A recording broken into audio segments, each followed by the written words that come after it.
Okay, so we have completed paper 1 genetics. Okay, 4 units उधर का complete हुआ. Then we are now starting with biochemistry, which is paper 3, and I have 2 units to cover within 10 days. Okay, so थोड़ा सा आपको थोड़ा सा backup करना पड़ेगा, ठीक है. And we will be learning about enzymes in unit 3. Okay, so क्या क्या है unit 3 में? Non covalent I think modifications है, राइट. उसके बारे में बात करेंगे. तो non covalent modification and covalent modification से जाने से पहले we have to look what is वो किस कौन से उस पे बात करें, as in what is the background. So we have to learn from Leninger. Okay, so principle of biochemistry, Leninger, page number 225. Okay, 225 regulatory enzymes, उसमें आना है आपको. Okay, so I think I have posted in WhatsApp group, right? Okay, so we are starting with regulatory enzyme. ठीक है, तो okay, so what is regulatory enzyme? So जो enzyme which is any enzyme which is regulated. Okay, any enzyme which is regulated.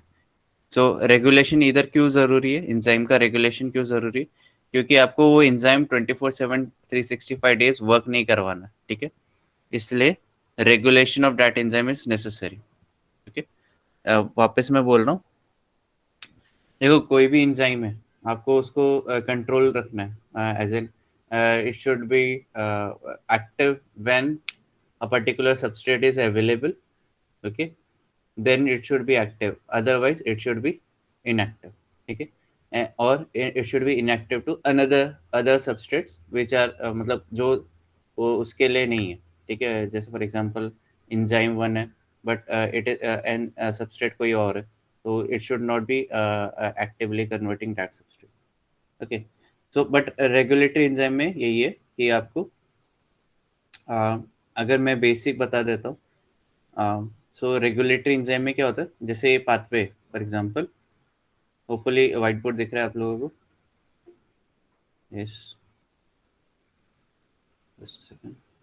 Yes, so white board दिख रहा है आपको. तो ये क्या, this is a pathway, right.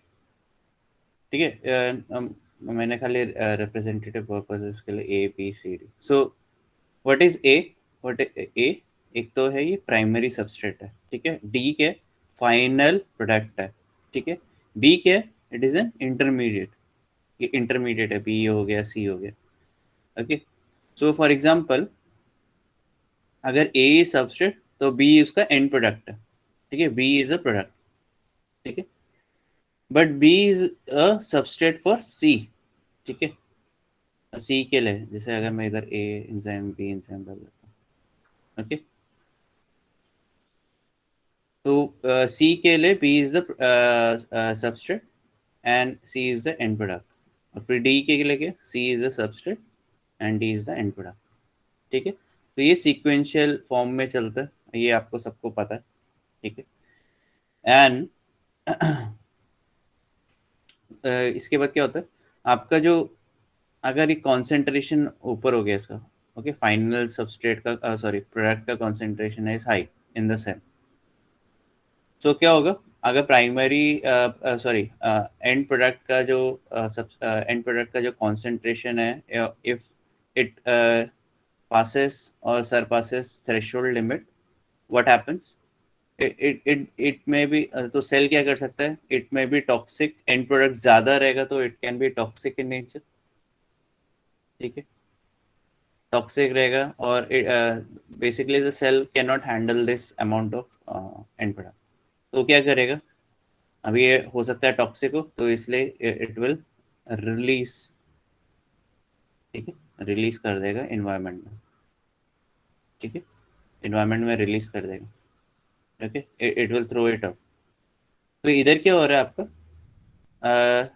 तो अब कैसे डिज़ाइन हुआ है, नेचर में कैसे डिज़ाइन हुआ है, वो एकदम बहुत इंटरेस्टिंग है D as a final product is able to inhibit first enzyme, most probably first enzyme को inhibit कर देता है, ठीक है. तो क्या करता है, it binds to this enzyme, ठीक है, and it inhibits its action. Simple. समझ रहे. तो ये समझने के लिए कि D as a end product first enzyme को कैसे इनहिबिट कर रहा है, D as an end product first enzyme को कैसे इनहिबिट कर रहा है, उसके लिए हम लोग को रेगुलेशन पे आना पड़ेगा. सो फॉर एग्जांपल, ओके,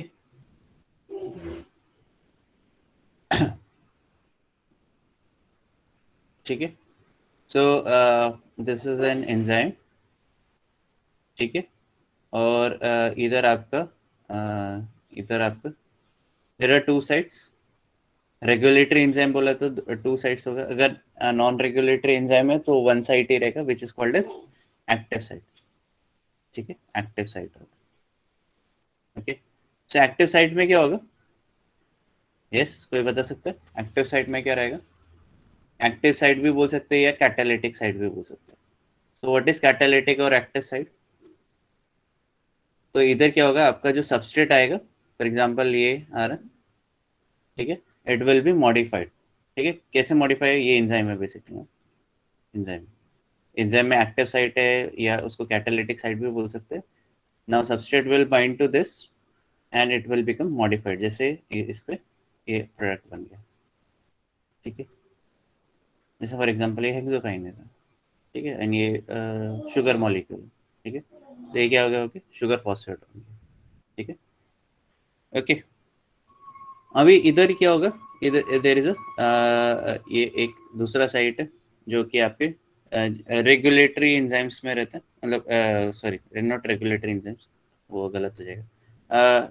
एंजाइम में have another site which is called as regulatory site, ठीक है, regulatory site, regulatory site. Okay, so ये रेगुलेटरी साइट क्या है?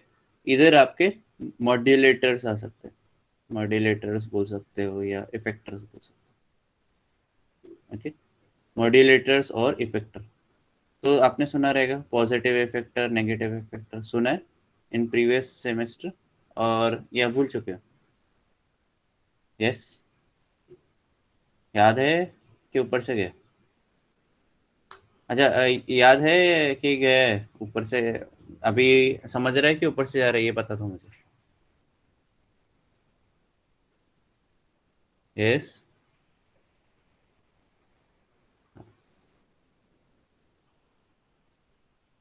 ठीक है. तो this is basically regulatory site. Just a second.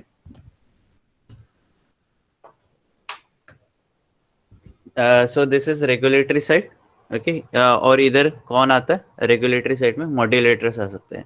It might be और या इफेक्टर्स भी बोल सकते हैं उसको. There are positive effectors and there are negative effectors.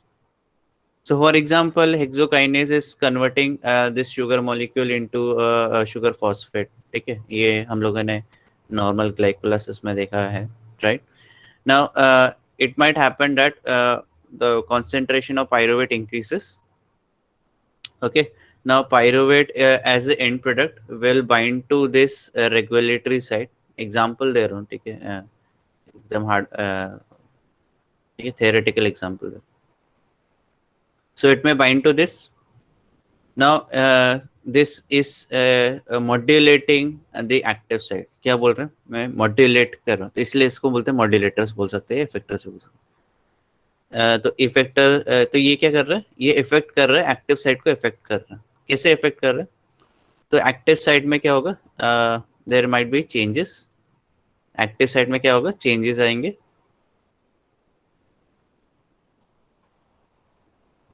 एक minute. Okay, so active site में चेंजेस आएंगे विच विल लीड टू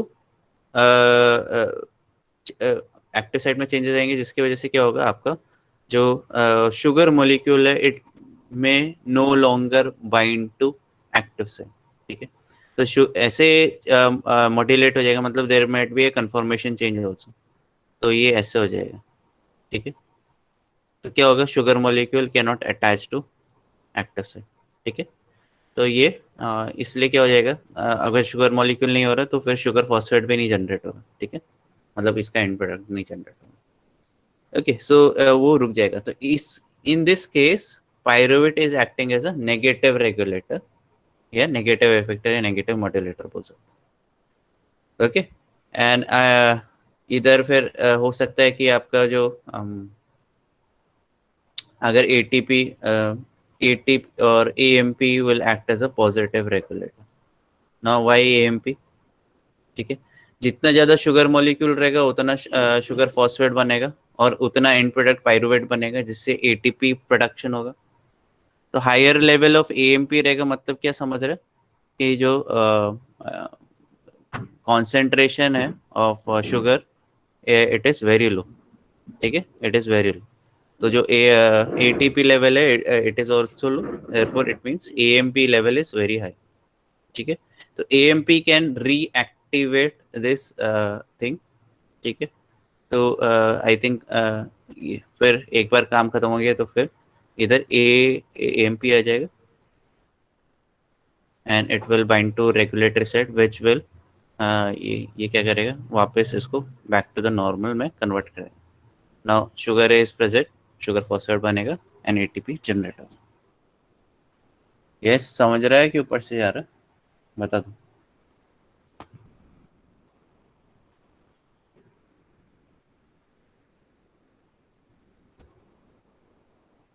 ऊपर से गया,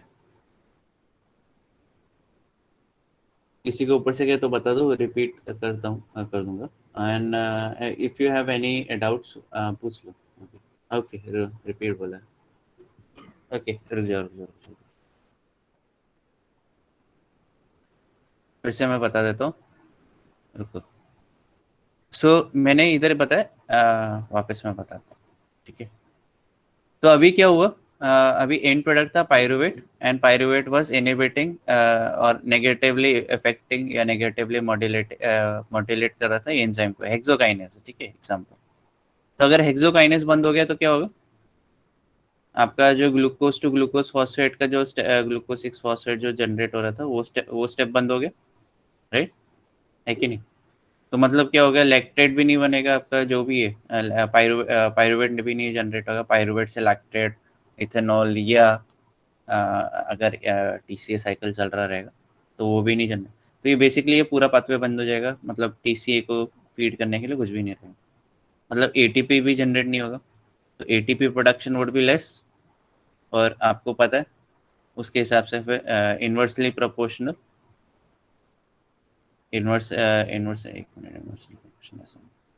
इन्वर्सली प्रोपोर्शनल AMP का कॉन्सेंट्रेशन हाई हो जाएगा, ठीक है ना। AMP का कॉन्सेंट्रेशन हाई होगा, तो जब AMP high is present in higher concentration, it can act as a positive regulator. मतलब ये क्या करेगा, ये एंजाइम को वापस एक्टिवेट कर देगा, ठीक है। कैसे एक्टिवेट करेगा, वो रेगुलेटरी साइट में बैठ जाएगा एंड देन इट में एक्टिवेट दिस।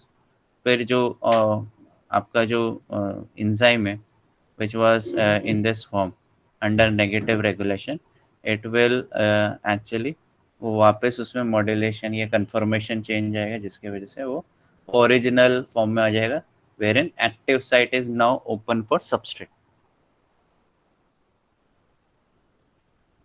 समझा, ये ऊपर से गया, पक्का समझा, पूछ रहा हूँ।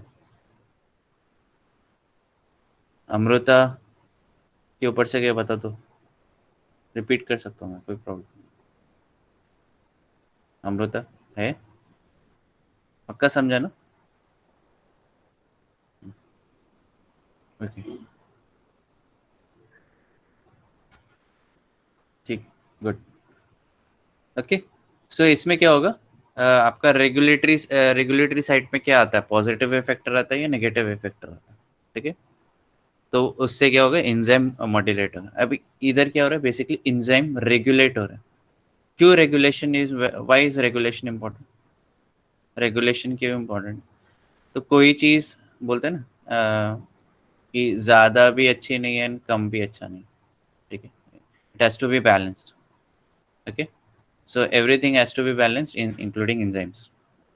Okay, so there is a positive regulation and there is negative regulation. Depend करता है molecule कौन सा है. तो why regulation is necessary? अगर मैं enzyme level पे देखूँ, cell is saving on resources. Resources in terms of जो ग्लूकोज है, instead of breakdown, it can be, अगर ATP level ज़्यादा है, so it can be converted into storage compounds. ठीक है. तो दूसरा, it is saving time and energy. Resources में एनर्जी भी रहती है, बट इधर ये एनर्जी भी सेव हो रहा है. Energy in terms of ATP. ठीक है, एक्चुअली रिसोर्सेज में सब आ जाता है, तो एनर्जी टाइम सब सेव कर रहा है. क्योंकि क्या हो रहा है, इधर अगर जो मेन इम्पोर्टेंट काम है, ठीक है, इम्पोर्टेंट फंक्शंस है, ठीक है, फॉर एग्जांपल सेल मेंटेनेंस हो गया, ये एवरीथिंग, जो minimum important maximum important function है, जो daily each and every second, जैसे सेल मेंटेनेंस हो गया, तो उधर से अगर रिसोर्सेज इधर डाइवर्ट होता है दूसरे काम के लिए, सो वो क्या हो जाएगा आपका, वो ये जो मेन फंक्शन है वो रुक जाएगा. ठीक है, उसका जो फंक्शनिंग है वो इनहिबिट हो सकता है, पार्शियली इनहिबिट हो सकता है. ठीक है, it will not function at regular level. तो क्या होगा कि जो रिसोर्सेज डाइवर्ट हो रहे हैं, एनर्जी डाइवर्ट हो रहे हैं, ठीक है, तो वो बंद किया जा सकता है या उसको रेगुलेट किया जा सकता है.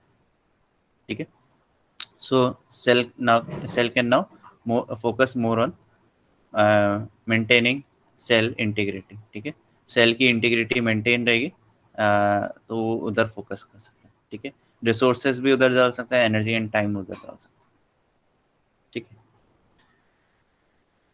ओके, सो होपफुली समझ रहा है. तो regulation is very much important at every level. Okay, इधर आ जाते हैं हम लोग.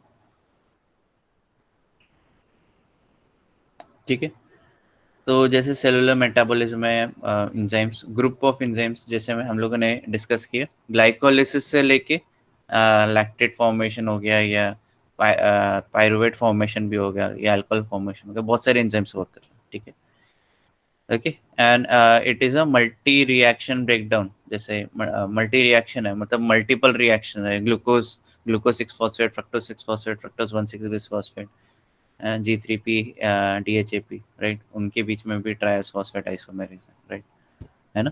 तो 1,3-PGA, 3-PGA, 2-PGA, PEP and pyruvate, right.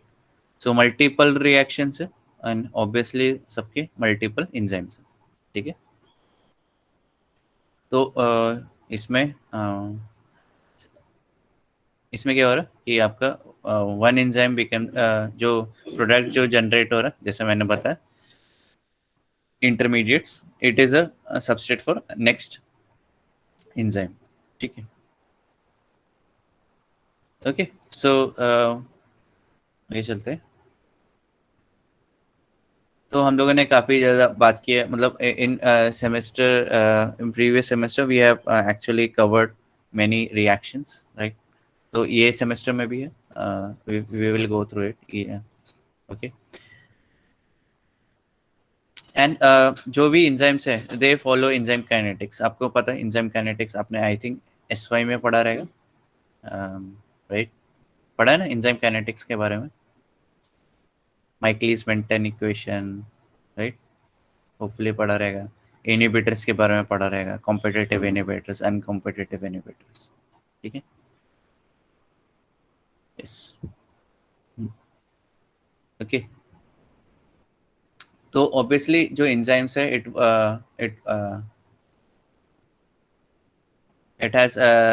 it follows kinetic pattern. Okay, now obviously ये बहुत सारे एंजाइम रेगुलेटेड रहते हैं, कुछ enzymes they are not regulated also. Okay, depend कर.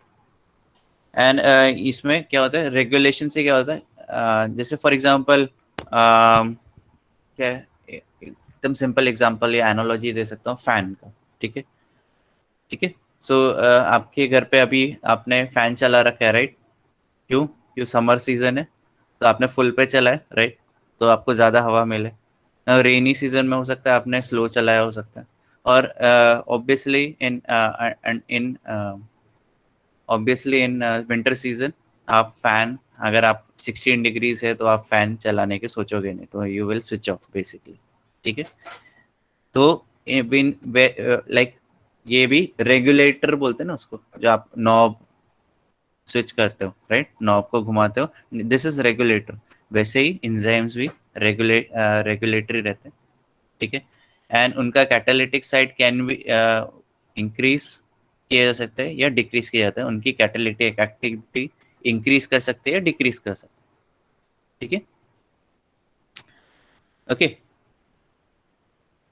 So adjustment in rate of reaction catalysed by regulatory enzymes, तो adjust किया जाता है, ठीक है, अकॉर्डिंग टू इन्वायरमेंट एडजस्ट किया जाता है, रेगुलेटरी एंजाइम्स को एडजस्ट किया जाता है, ठीक है, या रेट ऑफ रिएक्शंस को एडजस्ट किया जाता है।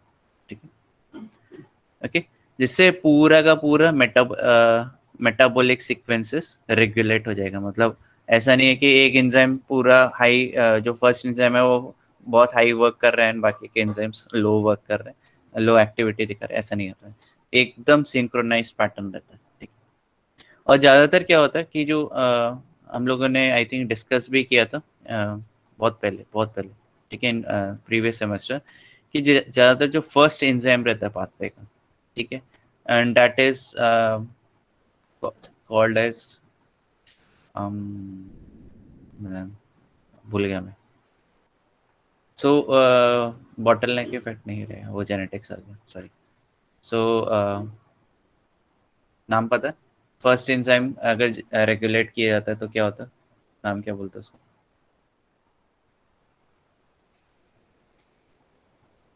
नाम याद आएगा तो मैं बताता हूँ। ठीक है? सो इधर भी कहीं रहेगा। सो ये क्या होता है,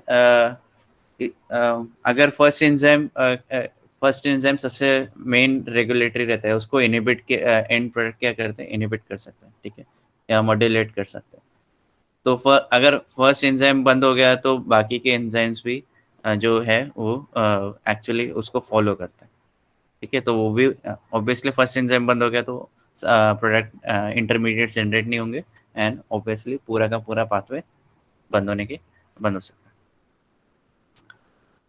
है। सो फर्स्ट एंजाइम को रेगुलेटरी एंजाइम, ज़्यादातर first enzyme regulatory enzyme. Okay. तो ऑब्वियसली हम लोगों ने पढ़ा है कि अगर फर्स्ट एंजाइम बंद हो गया तो आपको बाकी प्रोडक्ट्स की जरूरत नहीं पड़ेगी। तो ये क्या हो जाएगा, it can divert energy and metabolites for other important, तो सेल क्या कर देगा, डाइवर्ट कर देगा। ओके।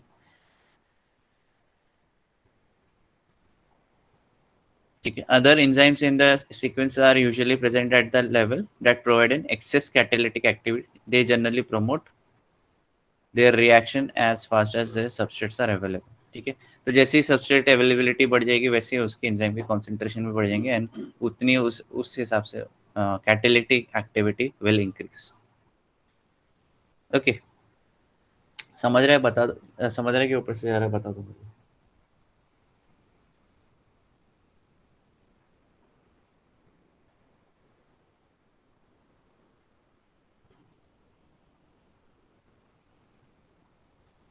पक्का?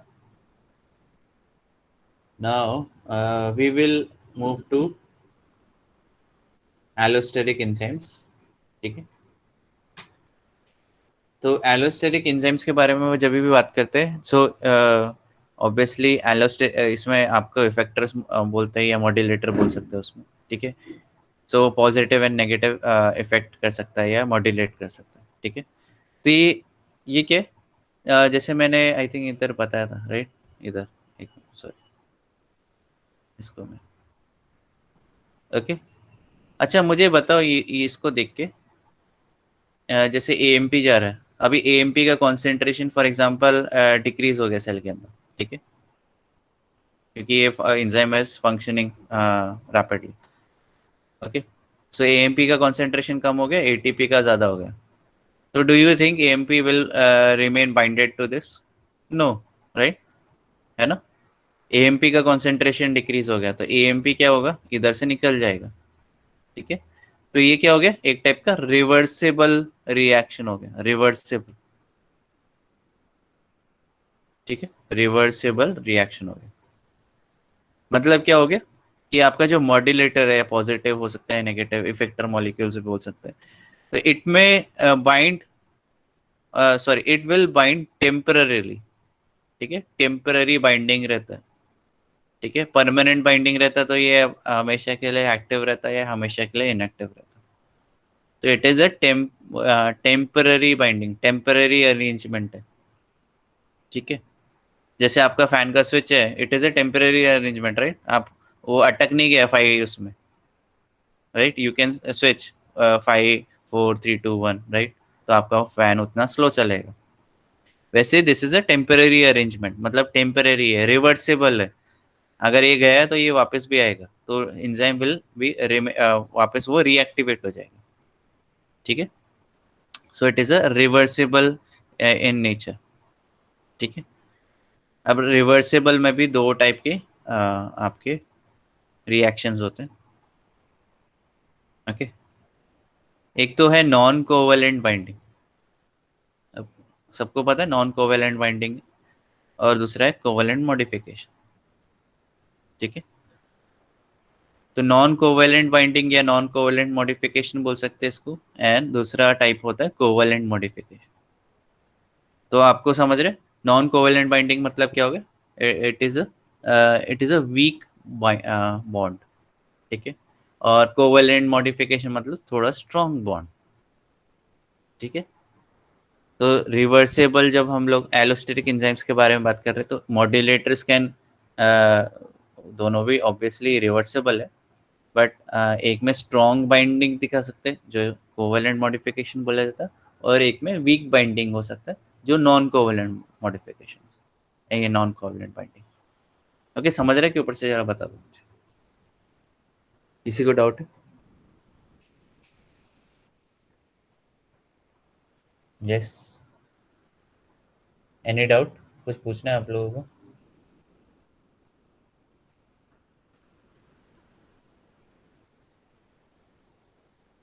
यस,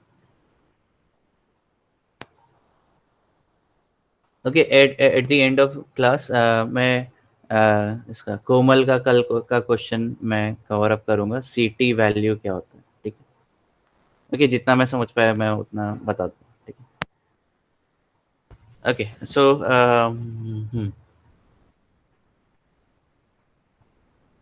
इधर ये अच्छा, तो इधर हम लोग देख रहे हैं नॉन कोवेलेंट मॉडिफिकेशन या नॉन कोवेलेंट बाइंडिंग, एंड दूसरा है कोवेलेंट बाइंडिंग। अब कोवेलेंट बाइंडिंग स्ट्रॉन्ग है, बट हम लोग ये केसेस पढ़ रहे हैं कि जो रिवर्सेबल नेचर, इरिवर्सेबल में क्या हो जाएगा, वो उसको बाइंड करके रख सकता है, जैसे आपका इनिबिटर्स हो गए। ठीक है, इनिबिटर्स में भी एक टाइप है जो कि वो परमानेंटली बाइंड कर देगा। ठीक है, एक बार परमानेंट बाइंडिंग हो गया तो फिर आपका enzymes will non functional through out it's life. ठीक है, okay, so both classes of regulatory enzymes, ठीक है, या चाहे आपका एलोस्टेरिक मॉडिफिकेशन हो, sorry sorry, non covalent modification है, कोवेलेंट मॉडिफिकेशन। ठीक है, ऑब्वियसली उस ये मल्टी सब यूनिट प्रोटीन्स रहते हैं। व्हाट इज मल्टी सब unit proteins, what is multi सब यूनिट प्रोटीन्स? तो जैसे मैंने बताया था, ज़्यादातर केसेस में, मतलब ज़्यादातर केसेस में क्या होता है, ये एक सब यूनिट हो गया, ये दूसरा सब यूनिट हो गया, ये तीसरा सब यूनिट हो गया इधर, एंड चौथा सब यूनिट हो गया, राइट। ठीक है, 3D मॉडल बन गया। तो इधर रेगुलेटरी साइट हो सकता है और एक्टिव साइट इधर हो सकता है। ठीक है, ओके, सो जैसे ये एक दो भी रह सकता है मिनिमम। ठीक है, या हो सकता है 4 हो 5 हो। ठीक है, डिपेंड करता है, देर कैन बी 12 13 25 ब्ला ब्ला ब्ला। ठीक है, तो क्या हो सकता है, active site is on another sub unit and regulatory site is on another sub unit, it may happen. और in some cases, very few cases, मतलब मैंने बताया कि ज़्यादातर जो ये ऐसे हम लोग ने मॉडिफिकेशन देख रहे हैं, रेगुलेटरी मॉडिफिकेशंस, तो covalent and non covalent modification, ये ज़्यादातर केसेस में मल्टीपल जो प्रोटीन है इट में consist of multiple subunits. तो कुछ ऐसे प्रोटीन्स भी रहते हैं जिसमें एक ही सब यूनिट का प्रोटीन है, मतलब एक ही यूनिट से सब यूनिट से बना हुआ है, and it has both active and regulatory site in same सब यूनिट। तो एक्टिव साइट भी इधर ही है, रेगुलेटरी साइट भी इधर है, ठीक है। But this is very less in comparison to multi subunit, ठीक है। तो एक प्रोटीन रहेगा, उसमें बहुत सारे सब यूनिट्स रहेंगे, and active site is on different sub unit and regulatory site is on different sub unit. समझा कि ऊपर से गया?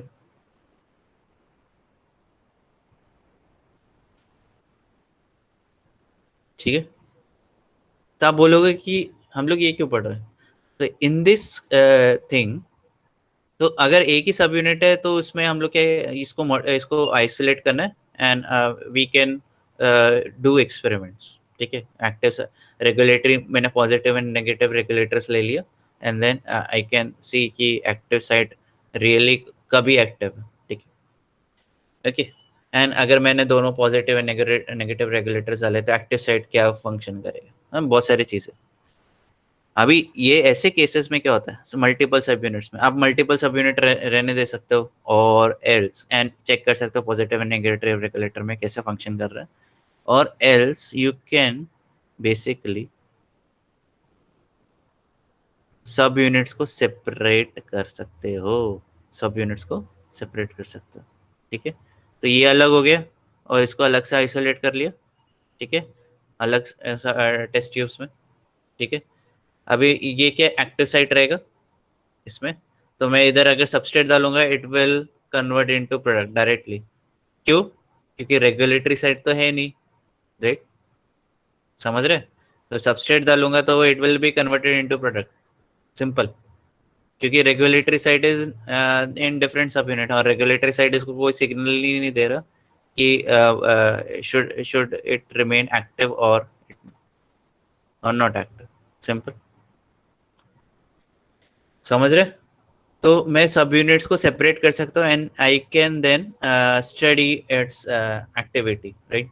मैंने सबस्ट्रेट डाल दिया, मुझे प्रोडक्ट मिला, तो मतलब इधर मैं क्या डाल सकता हूँ, पॉजिटिव एंड नेगेटिव रेगुलेटर डाल सकता हूँ।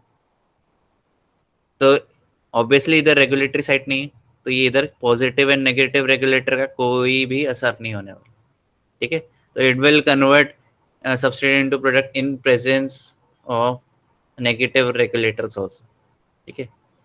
तो उसकी एक्टिविटी में कोई चेंजेस नहीं आएगा। इन दिस केस रेगुलेटरी सब यूनिट वाला, मैं इधर पॉजिटिव एंड नेगेटिव रेगुलेटर डालता हूँ, मतलब पॉजिटिव अलग से, नेगेटिव रेगुलेटर अलग से, या इफेक्टर मॉलिक्यूल्स अलग से, okay. So it will bind to this, ठीक है, क्योंकि रेगुलेटर साइट है, तो ये positive and negative regulate effector molecules या मॉड्यूलेटर्स के साथ आराम से बाइंड कर सकते हैं, ठीक है। But it may not be able to bind to, it may not be able to bind to substrate, ठीक है। ऑब्वियसली इधर एक्टिव साइट है ही नहीं, तो ये सबस्ट्रेट अगर मैं डालूंगा तो आपको प्रोडक्ट नहीं मिलेगा, ठीक है, प्रोडक्ट नहीं मिलेगा। समझ रहे? के ऊपर से गया, बता दो, यस और नो? तो आपने इधर क्या हुआ, मल्टीपल सब यूनिट्स का फायदा ये है कि यू कैन सेपरेट दो सब यूनिट्स एंड देन इंडिविजुअल सब यूनिट्स को स्टडी किया। ओके, ये इसके हम लोग इसका एग्जांपल आगे देखेंगे। ये इसका एग्जांपल है ATCAs, ठीक है, और काफ़ी इंटरेस्टिंग एग्जांपल है। उसके लिए मुझे देखना पड़ेगा कि बुक है कि नहीं है, अवेलेबल देखना पड़ेगा। Okay, ATCAs, okay. I think तुम लोगों ने सुना है ATCAs के बारे में इन प्रीवियस सब यूनिट, ठीक है। तो उसके बारे में हम लोग डिटेल स्टडी करेंगे, but not right now. Okay, give me just a minute, मैं थोड़ा पानी पी लेता हूँ।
Okay, so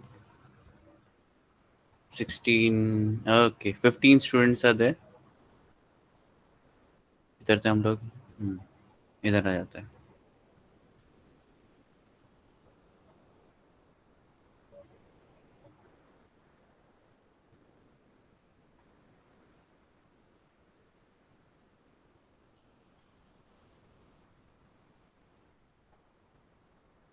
ठीक है, अभी इसमें बोला गया है metabolic system have at least 2 other mechanisms. अभी इसके अलावा भी कुछ मैकेनिज्म्स है. आवाज आ रहा?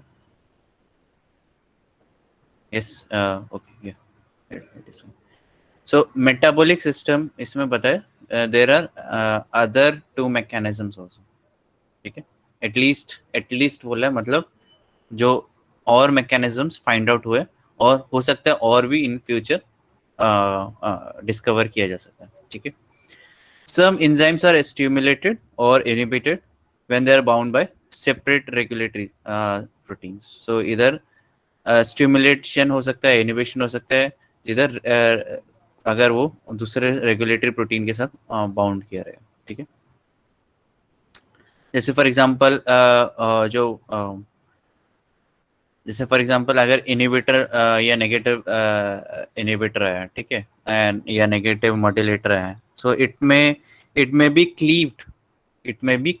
जैसे फॉर एग्जांपल इधर हम लोगों ने देखा था, राइट? किधर है भाई? ओके, सो इधर हम लोगों ने देखा था क्या था, इधर एएमपी आके बैठ गया. ठीक है, या फॉर एग्जांपल पायरुवेट आके बैठ गया, तो pyruvate may be cleaved into subunits, मतलब उसको तोड़ा जा सकता है. ठीक है, it can be converted into another form. ठीक है, तो इधर क्या, इट कैन बी क्लीव्ड. ठीक है, तो हम लोग इधर बोल रहे थे कि पायरुवेट अंदर गया एंड वापस वो बाहर निकल सकता है. बट दूसरे मैकेनिज्म उसमें क्या बोल रहे हैं, द मॉड्यूलेटर्स जो इफेक्टर मॉलिक्यूल्स है उसको क्लीव किया जा सकता है, जो उसको तोड़ा जा सकता है. ठीक है, और it can be converted into another form. ठीक है, ओके. तो उसकी वजह से क्या होगा, ऑब्वियसली एक बार क्लीवेज आएगा तो जो मॉलिक्यूल इफेक्टर मॉलिक्यूल है वो अपने आप ही निकल जाएगा. ठीक है, ओके.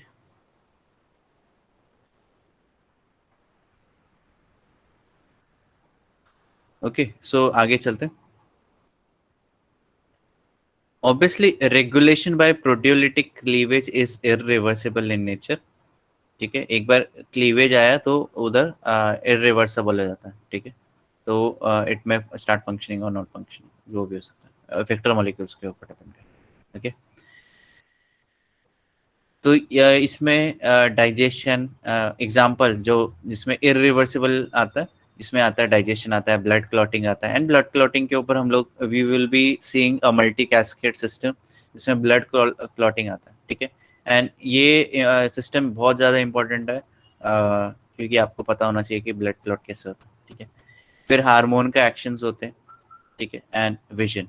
विजन एज इन आप देख पा रहे हो वो विजन. तो digestion, blood clotting, hormone action and vision. ठीक है, ओके. सो इसमें आपका इरिवर्सिबल या बोथ बोथ मैकेनिज्म्स का बताया, तो इरिवर्सिबल भी होता है. ओके, तो जैसे blood clotting is irreversible, right? किया जा सकता है, रिवर्स किया जा सकता है? नहीं किया जा सकता. You have to use thinners. ठीक है, थिनर्स का mode of action is different from जो क्लॉटिंग है. ठीक है, ओके. आगे चलते हैं. तो कभी भी याद रखो, cell growth and cell survival depends on efficient use of resources. जो मैं कब से बोलता जा रहा हूँ, regulation is nothing but efficient use of resources. ठीक है, efficient use of resources. ठीक है, and efficiency is made possible by regulatory enzyme. तो efficiency कौन करता है? regulatory enzymes. ठीक है, एंड इधर कोई सिंगल रूल नहीं है या सिंगल सिस्टम नहीं है, देयर आर मल्टीपल सिस्टम, जैसे हम लोग ने बात की है. ठीक है, नॉन कोवेलेंट, कोवेलेंट बाइंडिंग, फिर क्लीवेज भी हो गया. ठीक है, तो इधर जैसे एलोस्टेरिक हम लोगों ने रेगुलेशन देखा which is a non covalent regulation. ठीक है, ये फाइन ट्यूनिंग के लिए काम आता है. There is also covalent modification, वो भी फाइन ट्यूनिंग में आता है. ठीक है, और ये भी हो सकता है इंस्टेड ऑफ खाली सिंगल मॉडिफिकेशन आपका एलोस्टेरिक मॉडिफिकेशन भी हो रहा है और उसके ऊपर कोवेलेंट मॉडिफिकेशन भी हो रहा है, तो जबरदस्त कंट्रोल। ठीक है, जबरदस्त कंट्रोल। सो मुझे याद दिलाओ कि in previous semester have we covered production of ammonia, sorry, glutamate and glutamate. Yes, और उसका रेगुलेशन हम लोगों ने देखा था क्या in previous semester?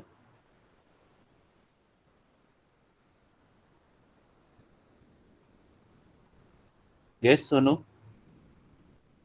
glutamate is converting into glutamine, तो multiple reactions से covalent modifications and non-covalent modifications, मतलब allosteric enzyme modifications भी थे, covalent modification याद मतलब किया था कि मुझे प्रीवियस सेमेस्टर का याद आ रहा, प्रीवियस बैच का याद आ रहा, आई डोंट नो। ओके, ठीक है, जाना था।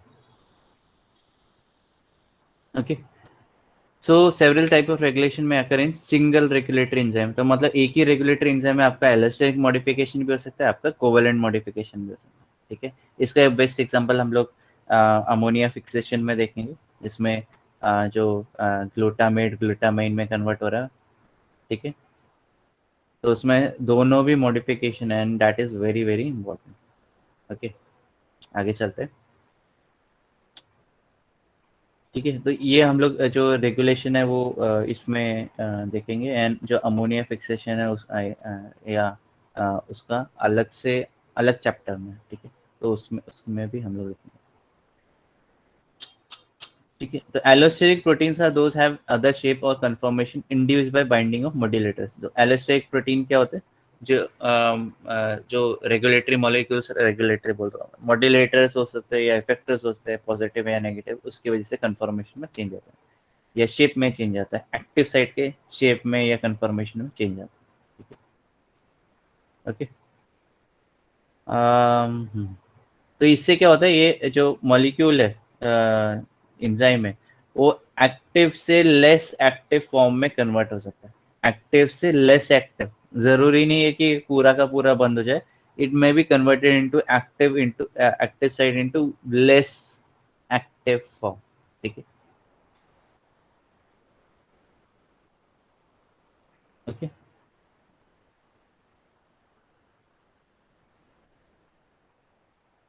Now okay, the modulators for allosteric enzyme में भी इनहिबिटरी और स्टिमुलेटरी, मतलब आपका वो पॉजिटिव वर्क कर सकता है, नेगेटिव वर्क कर सकता है। इनहिबिटरी मतलब नेगेटिव वर्क कर रहा है, स्टिमुलेटरी मतलब पॉजिटिवली वर्क कर रहा है। ठीक है, आगे चलते हैं। अभी ये इधर आता है कॉन्सेप्ट होमोट्रॉफिक और दूसरा है heterotrophic. What is homotrophic and heterotrophic क्या? तो इधर आ जाते हैं एक just- तो होमोट्रॉफिक में क्या बोला गया कि आपके अगर एक मिनट किधर गई? ओके, तो आपका सबस्ट्रेट, ठीक है, substrate and positive effector molecule is nothing but same. ठीक है, positive effector molecule is same. ठीक है, तो इसको क्या बोलेंगे? होमोट्रॉफिक। क्या बोलेंगे? होमोट्रॉफिक। ठीक है, अगर तुम्हारा पॉजिटिव इफेक्टर एंड सबस्ट्रेट एक ही है, जैसे फॉर एग्जांपल ग्लूकोज है, ठीक है, ग्लूकोज हमारा सबस्ट्रेट भी है, ग्लूकोज हमारा पॉजिटिव इफेक्टर भी, तो क्या काम करे? This is nothing but homotrophic. ठीक है, ओके, ये आइडेंटिकल भी हो सकता है। हेट्रोट्रॉफिक में क्या? हेट्रोट्रॉफिक में क्या? आपका सबस्ट्रेट इज डिफरेंट, आपका पॉजिटिव या नेगेटिव इफेक्टर इज डिफरेंट। ठीक है, उसको बोलेंगे हम लोग हेटेरोट्रॉफिक, मतलब ये दोनों भी डिफरेंट मॉलिक्यूल है। ठीक है, जैसे फॉर एग्जांपल ग्लूकोज है और ये एटीपी है। ठीक है, तो obviously these are different molecules. ठीक है, तो ये ऐसे केसेस में इसको क्या बोलेंगे? हेटेरोट्रॉफिक। समझा कि ऊपर से गया? बता दो मुझे।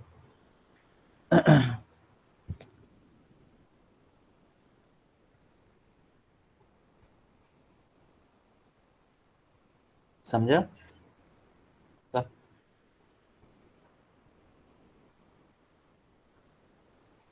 ठीक है, तो हेटेरोट्रॉफिक में क्या बोला, ये जो सबस्ट्रेट है एंड जो इफेक्टर मॉलिक्यूल्स हैं दीज आर डिफरेंट। एंड होमोट्रॉफिक में क्या बोला, जो सबस्ट्रेट है एंड मॉड्यूलेटर्स है वो आइडेंटिकल है या सेम है। ठीक है, होमोट्रॉफिक।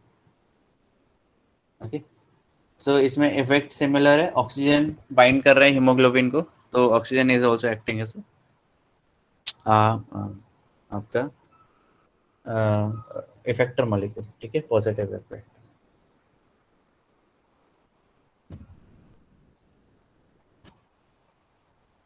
नेक्स्ट चलते हैं। अच्छा, इसको हम लोग एलोस्टेरिक मॉड्यूलेटर्स को should not be confused with uncompetitive inhibitor. Okay, so वो अलग है, अनकॉम्पिटिटिव या मिक्स्ड इनहिबिटर से हम लोग कंपेयर नहीं कर सकते। ठीक है, दैट इज डिफरेंट। अच्छा, ये आपने बोला less active site and active site में क्या फ़र्क है? जैसे ये रेगुलेटरी साइट है, इधर मॉड्यूलेटर प्रेजेंट होता है या निकल जाता है। ठीक है, तो जब मॉड्यूलेटर बाइंड होता है तो ये क्या हो जाता है, ये मोर, ये लेस एक्टिव साइट है। ठीक है, ये रेगुलेटरी साइट आर से किया, सी इज कैटालिटिक साइट। ठीक है, तो अभी क्या हुआ देखो, इधर मॉडिफिकेशन आया।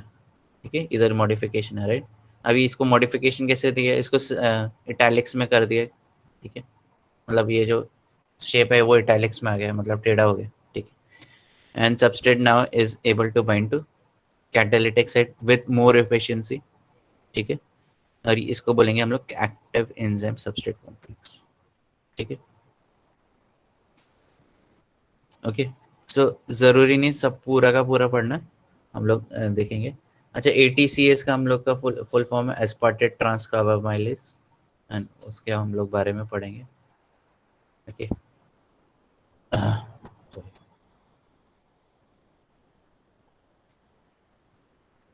ठीक है, तो allosteric enzymes are significantly different from simple non regulatory enzymes. तो ऐसे भी एंजाइम्स होते हैं जिसमें रेगुलेटरी साइट्स नहीं है। ठीक है, एंड ऑब्वियसली उनका फिर प्रॉपर्टीज वुड बी डिफरेंट। तो इट विल फंक्शनल कंटिन्यूसली जो नॉन रेगुलेटरी एंजाइम है, बट रेगुलेटरी एंजाइम्स क्या होते हैं, they will function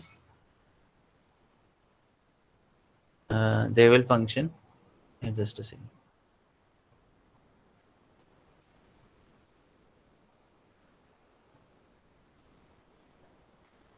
they will basically sorry, they will जो सॉरी रेगुलेटरी साइट से रेगुलेटरी एंजाइम्स है वो पॉजिटिव एंड नेगेटिव रेगुलेटर के ऊपर फंक्शन कर रहे हैं। ठीक है, उनका इफेक्ट क्या था। ओके, ओके, आगे चलते हैं।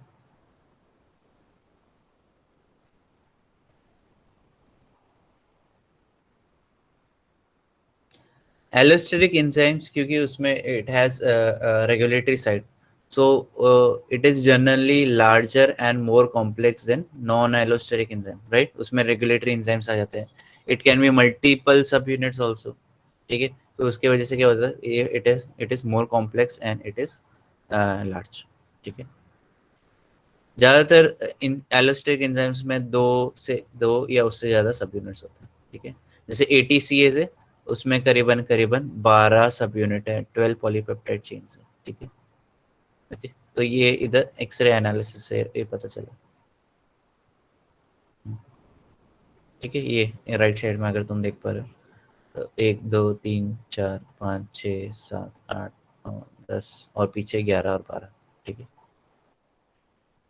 ओके, सो तो बहुत सारे पाथवेज होते हैं जो रेगुलेटरी साइड से कैटलाइज्ड होते हैं या रेगुलेटरी एंजाइम्स रहते हैं उधर। एंड ऑब्वियसली क्योंकि पाथवेज ऐसा नहीं रहता कि सारे पाथवेज 24/7 365 डेज वर्क करते हैं। जैसे लैकोपेरोन हो गया, सॉरी बीटा गैल हो गया, ये भी एंजाइम्स रहते हैं जो कि नॉर्मल आपका जब सबस्ट्रेट रहेगा, ओपेरॉन के बारे में आ गया, बट थिंग इज कि एंजाइम्स भी रेगुलेट होते हैं। ठीक है, एंड ज़रूरी नहीं कि एंजाइम्स 24/7 365 डेज एक्टिव रहे। ठीक है, it may remain in inactive form और लेस एक्टिव फॉर्म। ठीक है, ठीक है। तो इसमें क्या बताया कि जब भी एंड प्रोडक्ट का जो कॉन्सेंट्रेशन है बहुत ज़्यादा बढ़ जाता है, एक्सीड्स सेल रिक्वायरमेंट, तो तभी उसका रेगुलेशन होना चाहिए या होता है। ठीक है, तो रेगुलेटरी एंजाइम्स क्या रहता है, ये स्लो कर देते हैं, एंड जो बाकी सब्सिक्वेंट एंजाइम्स रहते हैं, मतलब जो पाथवे में बाकी एंजाइम्स रहते हैं, ज़्यादातर ये जो फर्स्ट, क्योंकि जैसे हम लोग पाथवे देखते हैं ए, जैसे हम लोगों ने देखा था A to D ये देखा था, तो there are multiple enzymes present in that pathway, right. So उसमें क्या हो सकता है कि अगर मैं फर्स्ट एंजाइम को बंद कर देता हूँ which is a regulatory enzyme, तो बाकी एंजाइम भी उनका फंक्शनिंग रुक जाएगा, मतलब ऑब्वियसली सबस्ट्रेट नहीं रहेगा तो it will convert into less active form, right. ठीक है, तो बाकी सारे एंजाइम्स का जो रेट ऑफ रिएक्शन है वो भी स्लो डाउन हो जाएगा। ठीक है, ओके, होपफुली समझ रहा है कि ऊपर से जरा बता दो मुझे।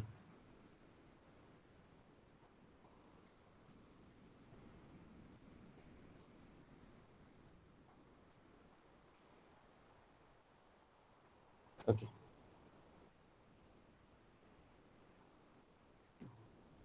तो ऐसे केसेस में जो प्रोडक्ट है, it is acting as inhibitor या it is acting as a modulator, is called as feedback inhibition. ठीक है, सुना है हम लोगों ने in thing, feedback inhibition, feedback inhibition, right. तो जो एंड प्रोडक्ट रहते हैं ज़्यादातर पाथवेज में, it is acting as a inhibitor या नेगेटिव मॉड्यूलेटर का काम कर रहा है। ठीक है, क्योंकि जब एंड प्रोडक्ट ज़्यादा कॉन्सेंट्रेशन में बनेगा, राइट, जैसे आइसोल्यूशन हो गया, तो सेल को उतना आइसोल्यूशन की ज़रूरत नहीं। ठीक है, तो फिर क्या करेगा isoleucine, it will inhibit first enzyme in that pathway, तो ये क्या, थ्रियोनिन डिहाइड्रेटेज, ठीक है, उसको बंद कर देगा। ये जो एक्स दिखा रखा है, it is acting as a inhibitor. ठीक है, तो ये पूरा प्रोसेस को वो क्या बोलते हैं, फीडबैक इनहिबिशन। और ज्यादातर क्या होता है, ये एंड प्रोडक्ट इनहिबिट करता है, तो क्या बोलते हैं, एंड प्रोडक्ट इनहिबिशन। ठीक है, इसको एंड प्रोडक्ट इनहिबिशन भी बोल सकते हैं, फीडबैक इनहिबिशन भी बोल सकते हैं। ठीक है, FBI, फीडबैक इनहिबिशन। ठीक है, ठीक है, जिसकी वजह से क्या होता है, फर्स्ट एंजाइम बंद हो गया तो बाकी सारे एंजाइम्स जो है E2 E3 E4 E5 ये सब के सब स्लो डाउन हो जाएंगे, क्योंकि इधर इंटरमीडिएट्स ही नहीं रहेंगे अवेलेबल, राइट।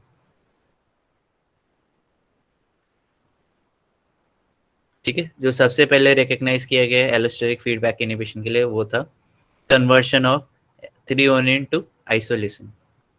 ठीक है, थ्रियोनिन भी अकेला एक ये अमीनो एसिड, ओके, एंड उसको वो it can be modified into isolation. Okay,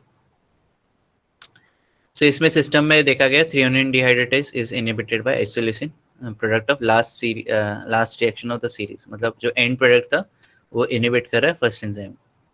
ठीक है, तो ये था हेट्रोट्रोफिक एलोस्टेरिक इनहिबिशन का एग्जांपल था।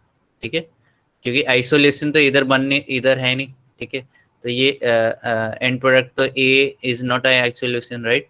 तो जो तुम्हारा प्रोडक्ट था एंड जो एंड प्रोडक्ट है एंड जो इधर का प्रोडक्ट है, इट इज डिफरेंट। ठीक है, तो ये आता है हेट्रोट्रोफिक एलोस्टेरिक इनहिबिशन।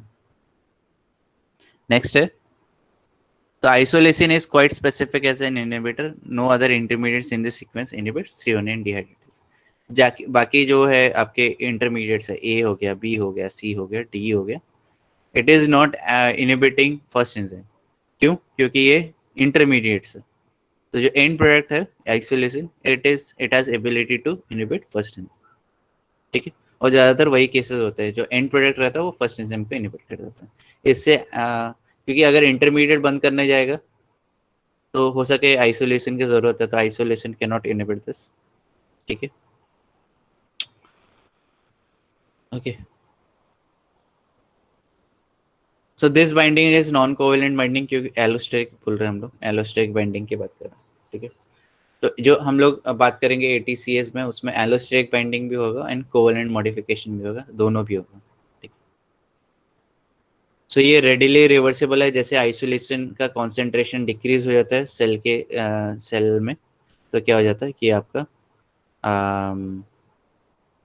थ्री से फिर वापस प्रोडक्शन स्टार्ट हो जाएगा। इधर जैसे आइसोलेशन डिप्लीट हो जाता है विद इन द सेल और कॉन्सेंट्रेशन डिक्रीजेस, तो इधर क्या होगा, अभी no more isolation is present, ठीक है। तो इधर जो आइसोलेशन ने एंजाइम को बाइंड किया था वो निकल जाएगा, ठीक है। And therefore now enzyme is free and यह वापस एक्टिवेट हो जाता है, ठीक है। समझा कि ऊपर से क्या, बता दो मुझे।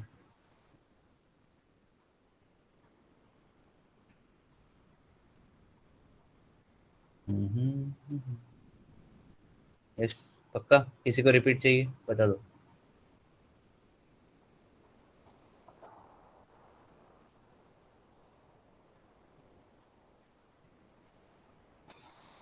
ओके, सो ओके, आपको आई थिंक ये पढ़ने की जरूरत नहीं, काइनेटिक प्रॉपर्टीज, बट अगर आपको डिटेल में पढ़ना है तो इधर देख सकते हो।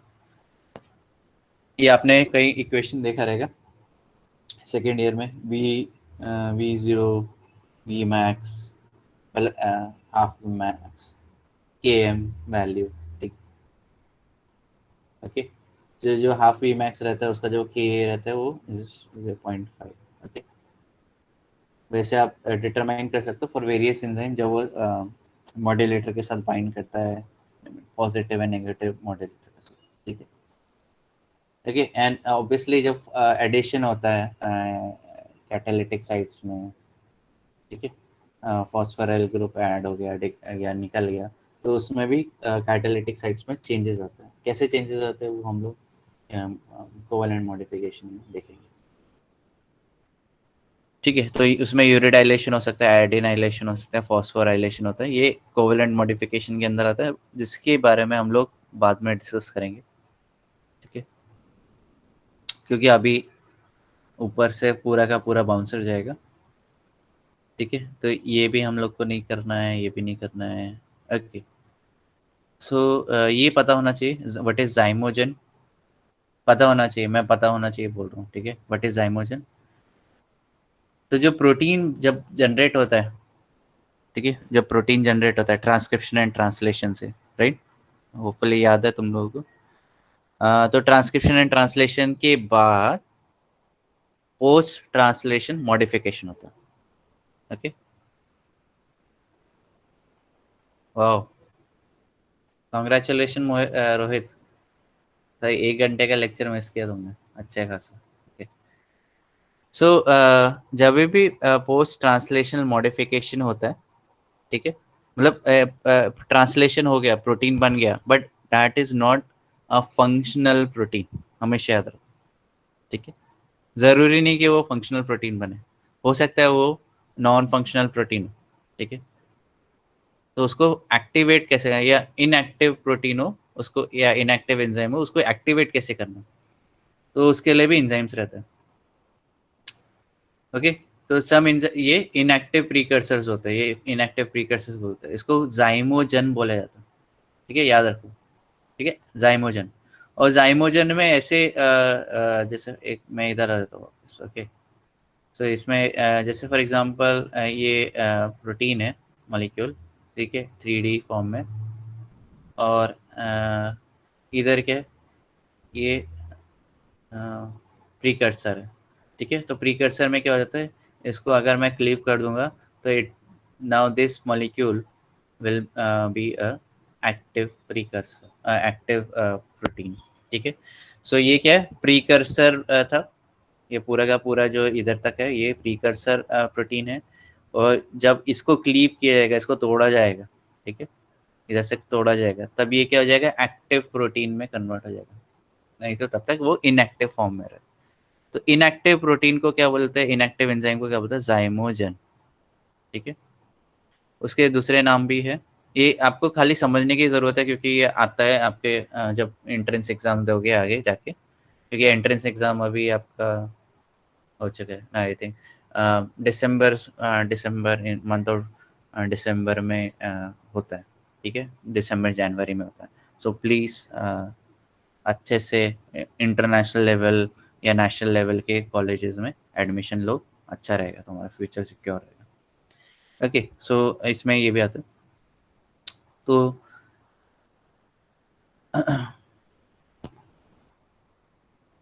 तो जो इसमें क्या होता है, प्रो प्रोटीन्स बोलते हैं उसको। प्रो प्रोटीन्स मतलब इनएक्टिव प्रोटीन्स, ठीक है, या प्रो इंजाइम्स बोलते हैं अगर वो इंजाइम का फंक्शन कर रहा है, तो इसको प्रो इंजाइम या प्रो प्रोटीन्स बोल के, इसमें प्रोटी एक्टिविटी होती है, क्लीवेज होता है, जिसकी वजह से ओके, वो अलग है, सॉरी अलग है। सो इसमें प्रो प्रोटीन्स है, प्रो इंजाइम्स है, उसकी वजह से वो क्लीव होता है और वो एक्टिवेट हो जाता है। जैसे इधर एग्जांपल दे रखा है काइमोट्रिप्सिन, ठीक है, तो इसका जो प्रीकर्सर है उसका नाम है काइमोट्रिप्सिनोजन, ठीक है। और वैसे ही ट्रिप्सिन भी आता है, अगर आपको याद है ट्रिप्सिन किधर आता है, ओके, बायोटेक्नोलॉजी में। ट्रिप्सिन भी एक टाइप का प्रोटीन है और इसका प्रीकर्सर है ट्रिप्सिनोजन, ठीक है।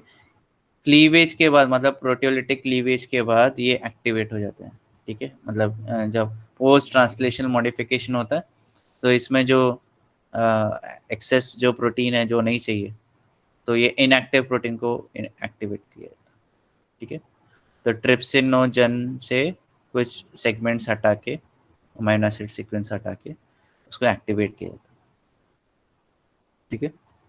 और ये एक्टिवेशन इरिवर्सिबल रहता है, मतलब वापस एक्टिवेट इनएक्टिव फॉर्म में नहीं जाएगा, ठीक है। तो ये याद रखने का जरूरत है, जाइमोजन। होपफुली क्लियर है।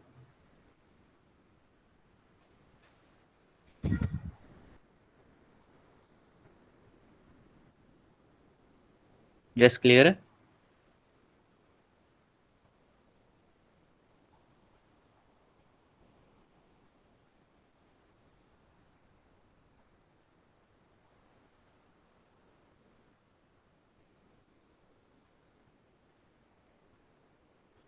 ओके, सो अब आगे बढ़ते हैं।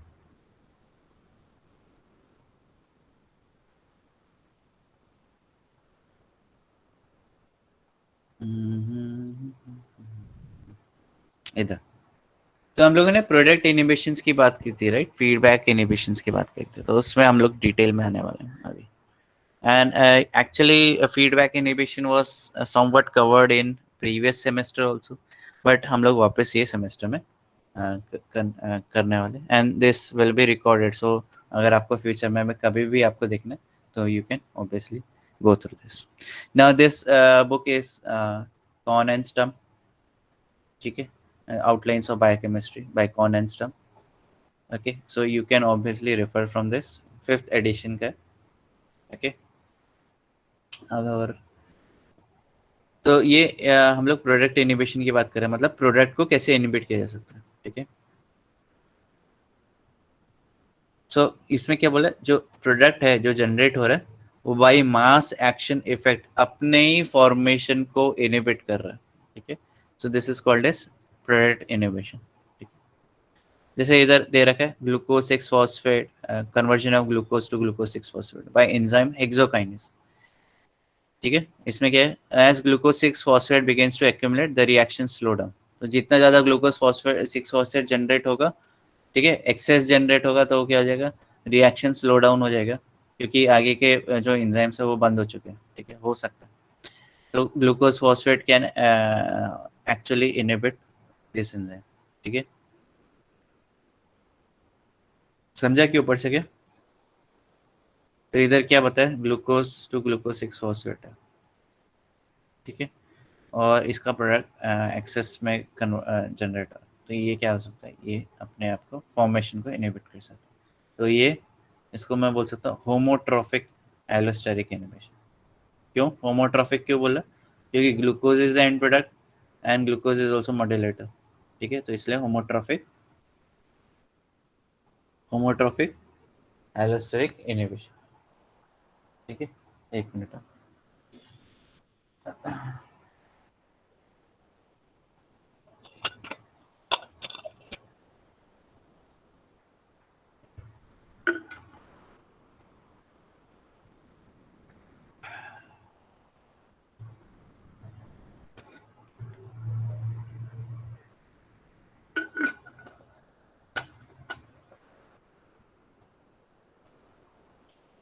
तो एंड प्रोडक्ट या प्रोडक्ट इनहिबिशन में एंड प्रोडक्ट इनहिबिशन या फीडबैक इनहिबिशन भी आता है. So what is end product और फीडबैक इनहिबिशन? जैसे मैंने in previous I think 1 hour पहले अप्रोक्सीमेटली बताया था कि जो एंड प्रोडक्ट रहता है वो फर्स्ट एंजाइम को इनहिबिट कर देता है. ठीक है. ओके, ये हेटेरोट्रोफिक इनहिबिशन है, एलोस्टेरिक इनहिबिशन. ओके, एंड इसमें आपको दिस ओके, सो ये फर्स्ट एंजाइम को इनहिबिट कर रहा है, जिसकी वजह से ए बी जनरेट नहीं होगा, सी भी जनरेट नहीं होगा ऑब्वियसली, देन फिर अल्टीमेटली एक्स भी जनरेट नहीं होगा. ठीक है. तो हाँ, मैं याद एक्चुअली मैं याद कर रहा था, तो उसको पेस मेकर एंजाइम भी बोला जाता है, पेस मेकर बोला जाता है. ठीक है. ओके, ये पेस मेकर भी बोला जाता है, फर्स्ट एंजाइम को पेस मेकर भी बोला जाता है, क्योंकि अगर ये बंद हो गया तो बाकी सारे एंजाइम के फंक्शनिंग भी रिड्यूस हो जाएंगे, राइट. इसको पेस मेकर भी बोला जाता है. ठीक है. एग्जाम्पल दे रखा है CTP formation, I think, sorry, formation of E coli in E coli of CTP from aspartic acid and carbamyl phosphate. ये सीटीपी एस, तो जब सीटीपी का कॉन्सेंट्रेशन हाई हो जाता है तो वो अपने प्रोडक्शन को इनहिबिट कर देता है. ठीक है. तो इसमें एटीसीएस का बहुत ज़बरदस्त एग्जांपल है फीडबैक इनहिबिशन में. एटीसीएस को ही सबसे ज़्यादा यूटिलाइज किया जाता है, क्योंकि ये बहुत सारे जो डिफरेंट इनहिबिशंस है उसमें आ जाता है, और उनकी कैटेगरी या डेफिनेशंस में आ जाता है सी एटीसीएस. ओके. ठीक है. तो एस्पार्टेट ट्रांस कार्बामाइलेज या एस्पार्टेट कार्बामाइल ट्रांसफरेज, ठीक है, दोनों भी सेम है, बट फॉर बेटर पर्पस हम लोग लेनिंजर को एज अ मेन रेफरेंस पकड़ के चलेंगे, एस्पार्टेट ट्रांस कार्बामाइलेज बोलेंगे. ठीक है, नॉट द रिवर्स. इसमें जैसे दे रखा है एस्पार्टेट कार्बामाइल ट्रांसफरेज. ठीक है, इधर अगर देख पा रहे हो तो. ओके. ठीक है. तो एक्चुअली जनरेट क्या हो रहा है, अगर इधर देखोगे, इधर एस्पार्टेट है, इधर कार्बामाइल फॉस्फेट है, और ये एंजाइम है, पेसमेकर एंजाइम है. ठीक है, जो कि एंड इसका जो प्रोडक्ट है वो क्या है, कार्बामाइल एस्पार्टेट और प्लस फॉस्फेट. ठीक है. तो बहुत सारे रिएक्शंस, सब्सिक्वेंट रिएक्शंस के बाद सीटीपी जनरेट होता है, साइटिडीन ट्राइफॉस्फेट. और आई थिंक साइटिडीन ट्राइफॉस्फेट किधर यूटिलाइज होता है, इन प्रोडक्शन ऑफ न्यूक्लियोटाइड्स. ठीक है. तो जब वो हायर कॉन्सेंट्रेशन में रहेगा तो क्या होगा, अपने फर्स्ट एंजाइम को it will act as a feedback inhibitor, end product inhibitor, और ये फर्स्ट एंजाइम को या पेसमेकर एंजाइम को बंद कर देगा. ठीक है. बट जैसे अगर कॉन्सेंट्रे, ये डिपेंड करता है, अगर वो CTP is utilize by cell तो इसका concentration in the cell will reduce. मतलब सीटीपी जैसे न्यूक्लियोटाइड फॉर्मेशन में यूटिलाइज हो गया या कोई और रिएक्शंस में यूटिलाइज हो गया, तो उसका कॉन्सेंट्रेशन रिड्यूस हो जाएगा, and therefore there is no end product to inhibit first enzyme या पेसमेकर एंजाइम. ठीक है. समझ रहे हैं कि ऊपर से आ रहा है, ऊपर से जा रहा है, बता दो.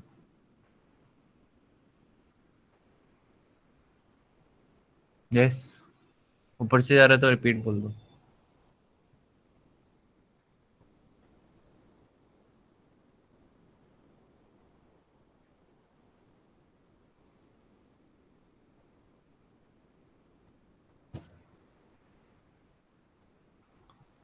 ओके.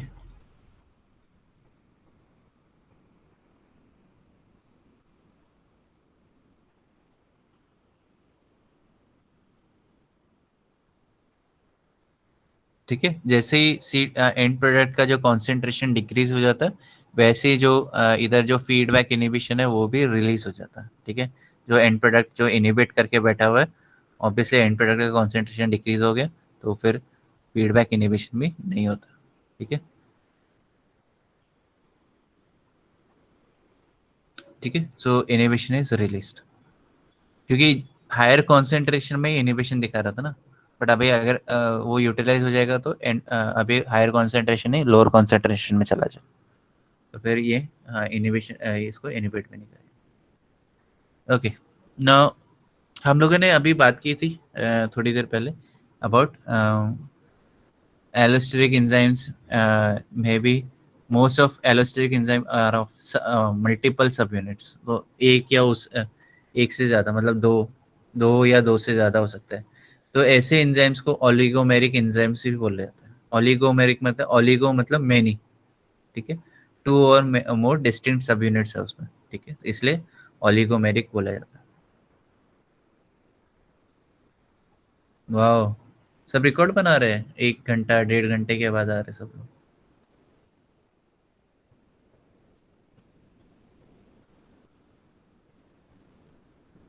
ठीक है, तो इसमें ये दिखा रखा है एस्पार्टेट एटीसीएज है, राइट, एटीसीएज। तो एटीसीएज को हम लोग 2 लार्ज सब यूनिट्स में डिवाइड किया जा सकता है, और हम लोगों ने देखा था एटीसीएज 12 सब यूनिट्स का है, ठीक है। तो बट इधर क्या बोला है, इसको हम लोग इजीली डिसोसिएट कर सकते हैं एटीसीएस को इनटू 2 लार्ज सब यूनिट्स, और एक में कैटालिटिक साइट रहेगा, एक में रेगुलेटरी साइट रहेगा, ठीक है। ओके, एंड जो ऑब्वियसली जो फर्स्ट सब यूनिट रहेगा उसमें माइकलिस मेंटेन मतलब act- तो उसमें माइकलिस मेंटेन काइनेटिक्स फॉलो होगा, ठीक है। ओके, एंड जो एक्टिव साइट है, ठीक है, वो सबस्ट्रेट को प्रोडक्ट में कन्वर्ट करता रहेगा, एंड बट जो इनहिबिटर्स है उसका कोई भी इफेक्ट नहीं आने वाला है। तो इनहिबिटर इधर जैसे फॉर एग्जांपल सीटीपी है, तो उसका कोई भी नेगेटिव इफेक्ट या मॉड्यूलेट नहीं कर पाएगा, क्योंकि उसमें रेगुलेटरी साइट्स नहीं है, ठीक है, ठीक है। बट जो रेगुलेटरी साइट है उसमें सीटीपी स्ट्रांगली बाइंड करेगा, ठीक है। अभी हम लोग various type of feedback inhibition देखेंगे, एंड हम लोग एक के एक पर वन एट ए टाइम देखेंगे ऑब्वियसली। ओके, तो इसके लिए मुझे जाइट बोर्ड पे आना पड़ेगा, white board, just a second. Okay, so monovalent feedback inhibition, monovalent feedback inhibition, ठीक है। फीडबैक इनहिबिशन को मैं एफबीआई बोल रहा हूँ, ठीक है। मोनोवैलेंट मतलब, मोनो मतलब क्या, एक ही एंड प्रोडक्ट की जरूरत रहेगी इनहिबिशन करने के लिए, ठीक है, जैसे इधर दे रखा है, ठीक है। जैसे खाली एक एंड प्रोडक्ट एक्स की जरूरत पड़ सकती है इनहिबिट करने के लिए, या वाई की जरूरत पड़ सकती है इनहिबिट करने के लिए। तो हो सकता है एक्स इज फंक्शनल और वाई इनएक्टिव फॉर्म में, तो एक्स अपने आप पूरा बंद कर देगा, तो पूरा का पूरा जो पाथवे है ये बंद हो जाएगा, ठीक है। तो इधर आ जाते हैं, जैसे इधर ए बी सी,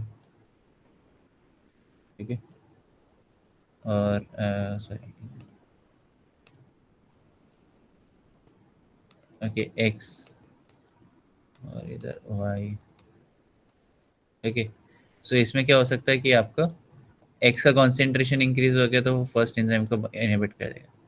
ऑब्वियसली फर्स्ट एंजाइम इनहिबिट होगा तो बाकी के सारे जो इंटरमीडिएट्स है वो बनना बंद हो जाएंगे, एंड प्रोडक्शन बंद हो जाएगा, ठीक है। सो एक्स में फंक्शन, और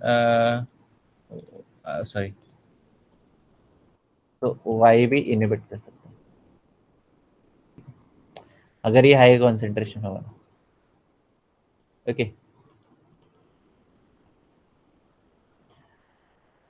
ठीक है। तो इसको बोलते हैं मोनोवैलेंट फीडबैक इनहिबिशन, मतलब any one substrate can inhibit first enzyme या पेसमेकर एंजाइम। समझा कि ऊपर से क्या, एकदम बेसिक्स चल रहा है हमारा, बता दो।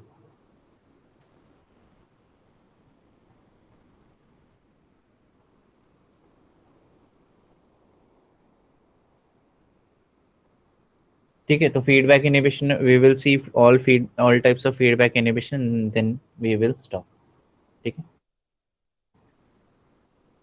तो ये था monovalent feedback inhibition. Okay, now what is divalent feedback inhibition, दोनों की जरूरत रहेगी to inhibit first enzyme, is called as divalent feedback inhibition. समझा, इजी। मोनो मतलब एक ही एंड प्रोडक्ट की जरूरत रहती है for inhibiting first enzyme, divalent में क्या बोला है, दोनों एंजाइम्स मिलके फर्स्ट एंजाइम को इनहिबिट कर देंगे, that is called as divalent feedback inhibition. Simple, समझ रहे कि ऊपर से जा रहा पता तो।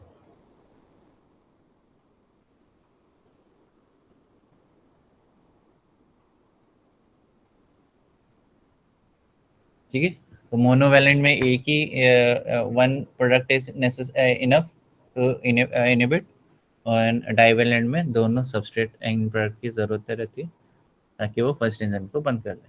ठीक है, ओके। नेक्स्ट इज, अभी जो मेन एक्चुअल मेन में आते हैं, what is iso functional enzymes. Okay, iso functional enzyme, iso functional मतलब आइसो मतलब सेम, ठीक है, होमो मतलब वही सही होता है।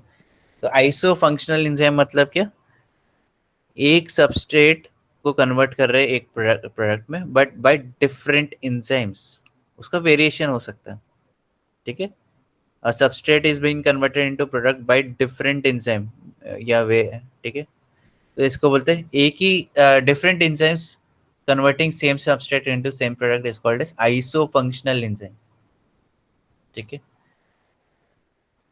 समझ रहे, different enzymes converting same substrate into same product is called as iso functional enzyme, मतलब दोनों का फंक्शन सेम है। ठीक है, ओके। बट अभी आ जाता है, बट में आ जाता है, क्यों बट बोल रहा हूँ, जो आइसो फंक्शनल एंजाइम है, मतलब इन दोनों में भी एंजाइम डिफरेंट है and it is converting same substrate into same product, but are being regulate sorry but are being regulated by different end products, different end products। जैसे फॉर एग्जांपल इधर दे रखा है, जो एक्स है वो अपने एक तो ब्रांचिंग एंजाइम को भी बंद कर रहा है और ए को बंद कर रहा है, but it is not affecting A prime. क्यों? क्योंकि जो ए प्राइम है it is insensitive to X का कॉन्सेंट्रेशन, मतलब एक्स का कॉन्सेंट्रेशन जितना भी होने दो, ए प्राइम बंद होने नहीं वाला। ठीक है, वैसे ही वाई के लिए भी है, वाई इज एंड प्रोडक्ट। ठीक है, वो D prime and A prime को बंद कर पा रहा है, क्यों? क्योंकि ये दोनों enzymes are sensitive to Y का कॉन्सेंट्रेशन, वाई का कॉन्सेंट्रेशन इंक्रीज हो गया तो वो बंद हो जाएगा। ठीक है, बट ए, ये वाले केसेस में ए इज इनसेंसिटिव टू वाई। समझ रहे कि ऊपर से जा रहा है कि व्हाइट बोर्ड में समझाओ, बता दो मुझे, व्हाइट बोर्ड में समझाओ।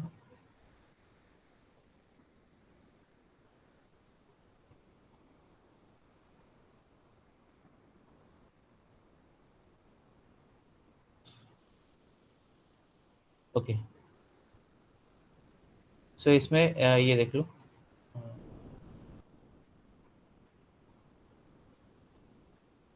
ओके, सो एक और एंजाइम बना देता हूँ, ए। ठीक है, और ये ए प्राइम। ठीक है, और ये सी या डी लिख देता हूँ, और ये डी प्राइम। ठीक है, तो ये वाई किसको इनहिबिट कर रहा है, अगर वाई हायर कॉन्सेंट्रेशन में है, ठीक है, तो ये वाई इसको इनहिबिट कर पा रहा है एंड वाई ए प्राइम को इनहिबिट कर रहा है। ठीक है, और ए प्राइम का फंक्शन क्या है, ए को सबस्ट्रेट को बी में प्रोडक्ट में कन्वर्ट करना। ठीक है, और बाकी सारे एंजाइम्स वर्क करेंगे। ठीक है, तो वाई किसको इनहिबिट कर रहा है, डी प्राइम को एंड ए प्राइम को इनहिबिट कर रहा है। ठीक है, क्यों इनहिबिट कर रहा है, क्योंकि जो ये एंजाइम्स है these are sensitive to Y. ठीक है, वाई हायर कॉन्सेंट्रेशन वाई में अगर जाएंगे तो ए और ए प्राइम एंड डी प्राइम बहुत सेंसिटिव है, तो वो इनहिबिट कर देता है, मतलब इनहिबिट हो जाता है। But A is insensitive to Y, ये जितना भी वाई का कॉन्सेंट्रेशन आई होने दो, ए को कुछ फर्क नहीं करता है, क्योंकि वो इनसेंसिटिव है, उसके लिए रेगुलेटरी साइट में उसके बाइंड वो बाइंड नहीं कर पाएगा। ठीक है, सेम विथ एक्स, एक्स क्या करेगा, ये डी ब्रांचिंग एंजाइम को बंद करेगा और फर्स्ट एंजाइम को भी बंद करेगा। ठीक है, एंड फर्स्ट एंजाइम इधर आता है ए। ठीक है, तो ए को भी बंद कर देगा, डी को बंद कर देगा।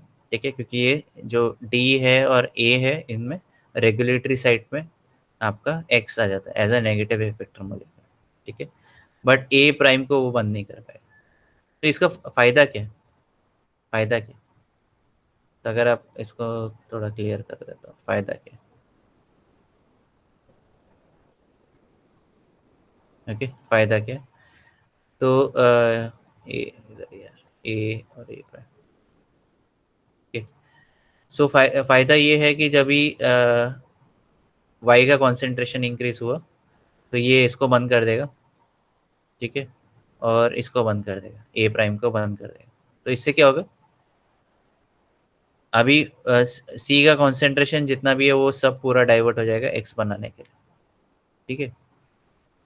आप बोलोगे ए प्राइम तो बंद हो गया, बट ए तो चालू है ना, ए तो फंक्शनल है, तो A will be converted into B, product B will be converted into C, और ये क्योंकि ये बंद है तो इधर पूरा का पूरा जो रिसोर्सेस है वो सब एक्स बनाने के लिए काम पे जाएगा, ठीक है, एक्स बनाने के काम पे जाएगा, ओके। जब एक्स का कॉन्सेंट्रेशन इंक्रीज हो जाएगा तब ये क्या कर देगा, ये इसको भी बंद कर देगा एंड इसको भी बंद कर देगा, ठीक है। Now it will achieve full full regulation और फुल इनिबिशन, ठीक है। इसको बोलते हैं आइसो फंक्शनल इनिबिशन या फीडबैक इनिबिशन। आइसो फंक्शन क्योंकि दो अलग एंजाइम्स है और बट उनका सेम काम है ए को कन्वर्ट करना बी में, and this iso functional enzyme और पेस मेकर एंजाइम, मतलब ये क्रूशियल पॉइंट पे फर्स्ट एंजाइम। होपफुली समझ में आया।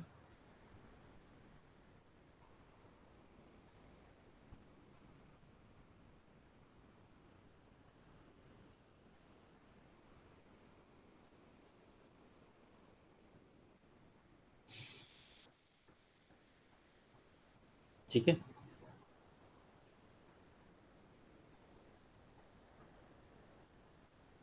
ओके। सो नेक्स्ट है, अच्छा इसका एग्जांपल भी बता देता हूँ। एग्जांपल जो कंट्रोल मैकेनिज्म सेम आपका लाइसिन, मिथ्योनिन, थ्रियोनिन, आइसोल्यूसिन में पाथवे में दिखता है, and we will I think discuss this, okay. तो अगर आपको इधर दिख रहा है, यस, इधर देख पा रहे हो 1 2 3 aspartic acid is being converted into aspartyl phosphate, ठीक है, एस्पार्टिक सेमीएल्डिहाइड होमोसेरिन थ्रियोनिन, और इधर लाइसिन है, दिख रहा है तुमको? तो लाइसिन थ्रियोनिन क्या कर रहा है, फर्स्ट एंजाइम को इनहिबिट कर रहा है। और फर्स्ट एंजाइम कितने टाइप के, 3 टाइप के, कितने टाइप के, 3 है, ठीक है, okay. This is iso functional enzyme, ये 1 2 ए दे रखा है इधर, ठीक है, ये तीनों भी आइसो फंक्शनल एंजाइम है, इधर दे रखा है, एंड उसका एंजाइम का नाम है एस्पार्टिक काइनेज, ठीक है। Aspartic is converted into aspartic aspartyl phosphate kinase, क्योंकि फॉस्फेट ऐड हो रहा है इधर, ठीक है, समझा ये ऊपर से गया,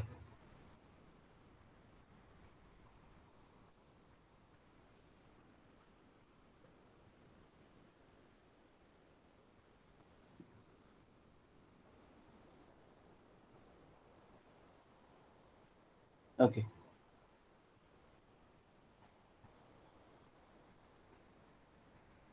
ठीक है। नेक्स्ट है sequential feedback inhibition. Sequential feedback inhibition मतलब क्या, इधर आ जाता है, मतलब क्या, ओके। सो इसमें वापस देखते हैं, ए कन्वर्ट हो रहा है बी में, बी कन्वर्ट हो रहा है सी में, ठीक है, एंड मैं डी नहीं बना रहा, मैं डायरेक्टली बना रहा हूँ एक्स, ठीक है, मल्टीपल स्टेप्स में एक्स में कन्वर्ट हो रहा है, एंड इधर मल्टीपल स्टेप्स में वाई में कन्वर्ट हो रहा है, ब्रांच्ड पाथवे दिखा रहा हूँ, ठीक है, तो अच्छा रहेगा, ओके। जब एक्स का कॉन्सेंट्रेशन इंक्रीज हुआ सो वो डायरेक्टली फर्स्ट एंजाइम को इनहिबिट नहीं करेगा, okay, it will inhibit this enzyme, ठीक है, जैसे ये डी और ये डी प्राइम, ओके। तो एक्स किसको इनहिबिट कर रहा है, डी को इनहिबिट कर रहा है, ओके। अभी क्या होगा, उस हिसाब से क्या होगा, सी का कॉन्सेंट्रेशन इंक्रीज होना चालू होगा और जितना भी रिसोर्सेज है वो डाइवर्ट हो जाएगा वाई फॉर्मेशन में, ठीक है, वाई फॉर्मेशन, ओके।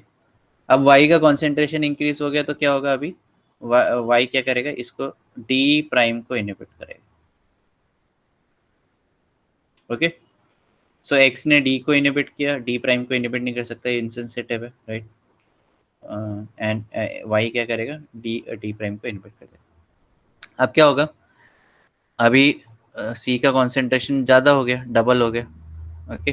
तो क्या करेगा, एक्सेस जो रहेगा, तो एंड प्रोडक्ट ज़्यादा हो गया, तो ये फर्स्ट एंजाइम को इनिबिट कर देगा, which is a, okay. So ये सीक्वेंशियल फीडबैक इनिबिशन क्यों बोल रहे हैं, क्योंकि क्या हो रहा है, ये डायरेक्टली फर्स्ट एंजाइम को बंद नहीं कर रहा, ये अपने एक स्टेप पहले या दो स्टेप पहले या ब्रांचिंग जिधर रहेगा उसको बंद करेगा, ठीक है। और फिर ये जो कॉन्सेंट्रेशन इंक्रीज हो जाएगा तो ये फर्स्ट एंजाइम को बंद करेगा, समझ रहे हैं? यस और नो, हम लोगों ने पहले भी पढ़ा है, तो ये जल्दी आ जाना चाहिए,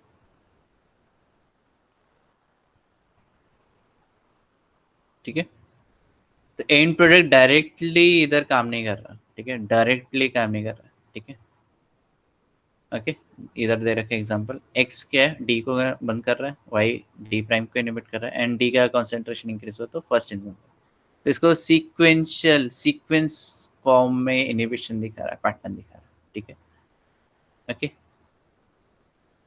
एग्जाम्पल भी है, बायोसिंथेसिस ऑफ एरोमेटिक एसिड भी सीक्वेंशियली बंद होता है, ठीक है। एंड इसमें regulation of threonine isolation biosynthetic pathway in Rhodopseudomonas steroids में भी सेम दिखता है, ओके। अगर इसका एग्जांपल इधर ही है, देखो इधर, इसका एग्जांपल इधर ही है, ठीक है। तो अगर देख रहे हो इधर, एल आइसोलेशन क्या कर रहा है, it is inhibiting it's branching pathway, इधर इनहिबिट कर रहा है, ठीक है। डायरेक्टली इधर इनहिबिट नहीं दिखा रहा है, बट इधर दिखा रहा है आइसोलेशन, सबसे राइट वाला में देखो, ठीक है। तो ये इधर इनहिबिशन दिखा रहा है, फिर थ्रियोनिन का कॉन्सेंट्रेशन इंक्रीज होता तो फिर वो फर्स्ट एंजाइम को बंद कर रहा है, समझा? तो ये है सीक्वेंशियल फीडबैक इनहिबिशन, समझा? ये आइसोल्यूसिन डायरेक्टली बंद नहीं कर रहा फर्स्ट एंजाइम को, बट आइसोलेसिंग जो है वो अपने ब्रांचिंग पाथवे को बंद कर रहा है, और फिर ब्रांचिंग एंजाइम को बंद कर रहा है, एंड फिर थ्रियोनिन का कॉन्सेंट्रेशन इंक्रीज होने से वो फर्स्ट एंजाइम को इनहिबिट कर रहा है। So this is sequential feedback inhibition, okay. Hopefully समझ रहा है सबको, ठीक है। किसी को रिपीट चाहिए रहेगा तो बता दो।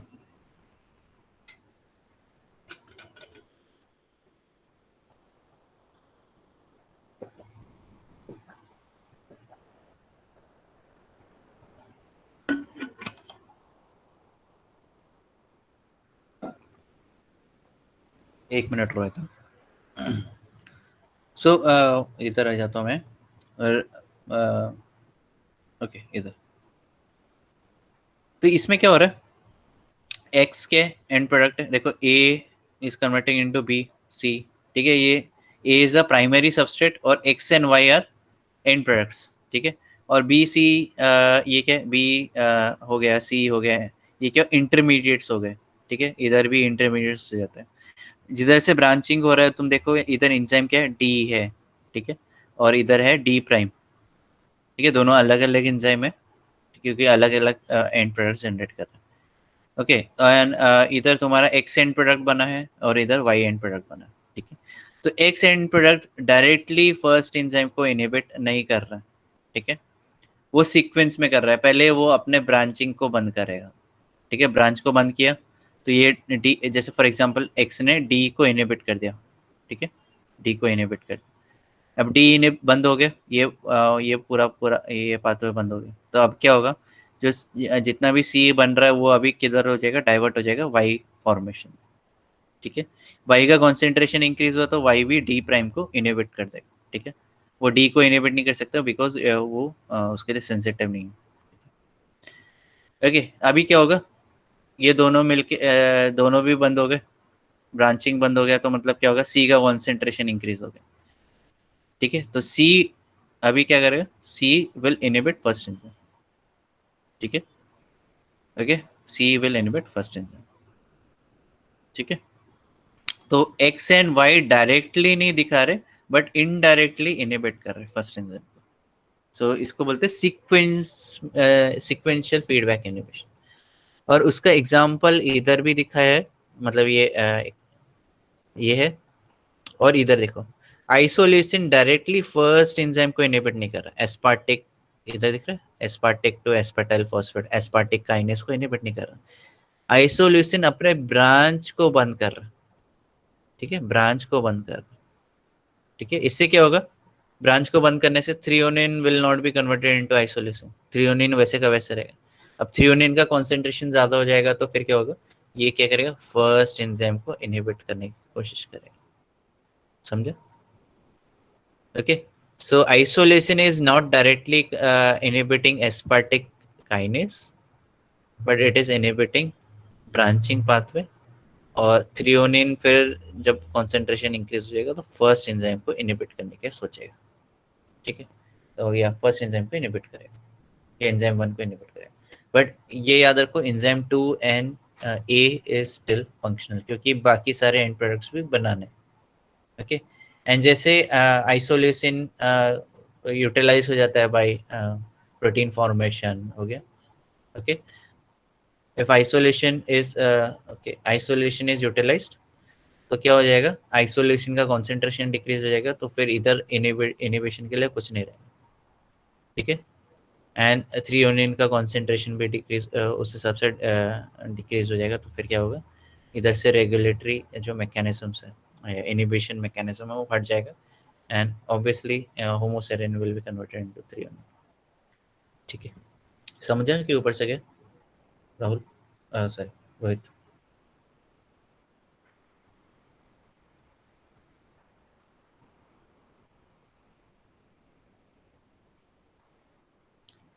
Okay, now next है concerted feedback inhibition।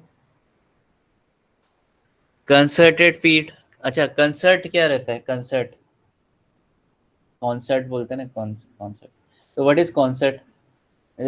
कॉन्सर्ट में जाओगे, अगर गए रहोगे या देखा रहेगा,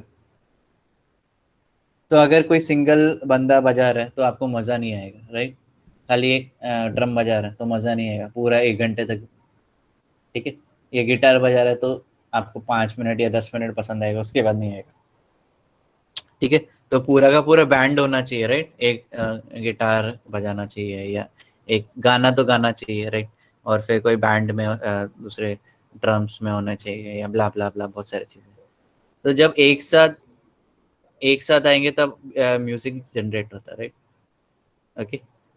वैसे ही इधर जब तो एक्स एंड वाई का जो कॉन्सेंट्रेशन है वो उतना काफ़ी नहीं है। ये दोनों अगर एक मैं इधर व्हाइट बोर्ड में समझा देता हूँ, सिंपल, ओके,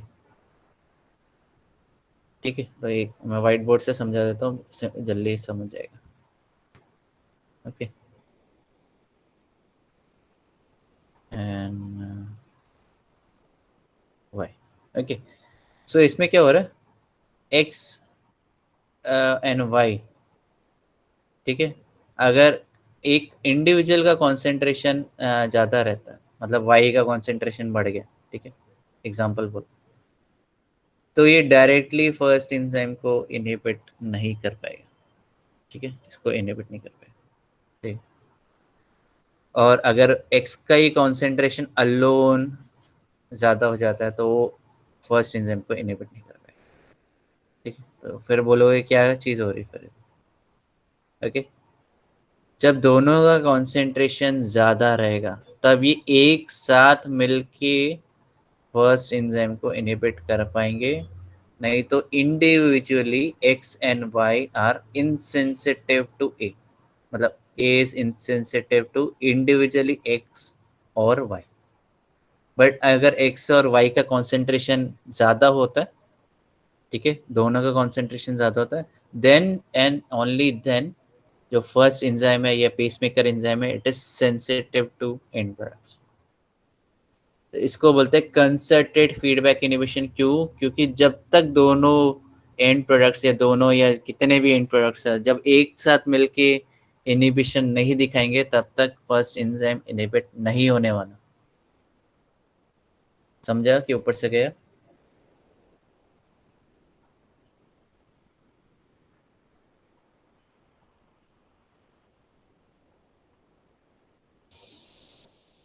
ठीक है, तो ये केस में देखो इधर काफी अच्छा आउटलाइन दिखा है।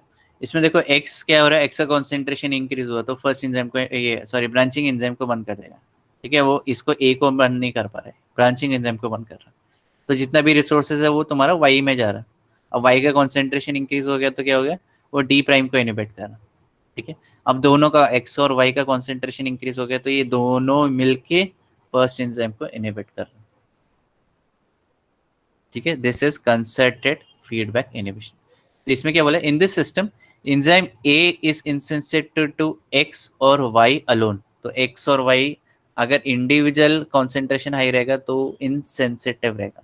ठीक है, जब दोनों का कॉन्सेंट्रेशन, इसमें एक्स और वाई दिखा है, रियल लाइफ केसेस में it can B 12 even 10 to 12 substrate and products also. ठीक है, तो इधर दो दिखा है, ऐसा नहीं बोलोगे कि हम लोग ने दो ही पढ़ा है, तो it may be multiple and products also.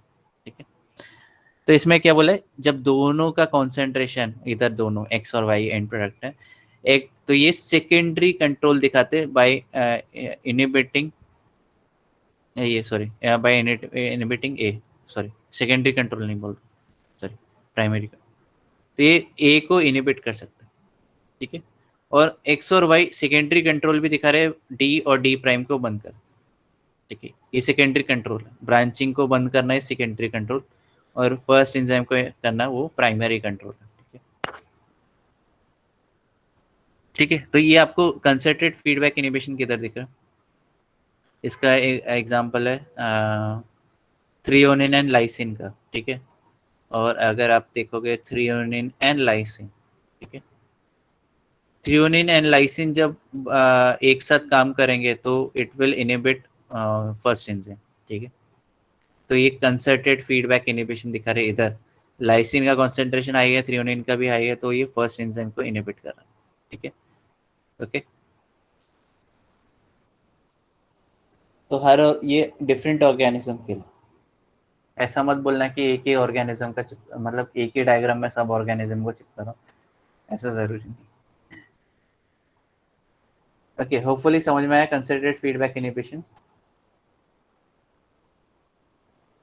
ठीक है, अलोन अगर एंड प्रोडक्ट अगर अकेला काम करेगा तो इनएफिशिएंटली इनइफेक्टिव इनहिबिटर रहेगा, बट अगर एक साथ एंड प्रोडक्ट, सारे के सारे एंड प्रोडक्ट्स एक साथ आते हैं हायर कॉन्सेंट्रेशन में, तभी वो कंसर्टेड फीडबैक इनिबिशन देंगे, मतलब फर्स्ट एंजाइम को बंद कर देंगे, फर्स्ट एंजाइम को बंद कर देंगे।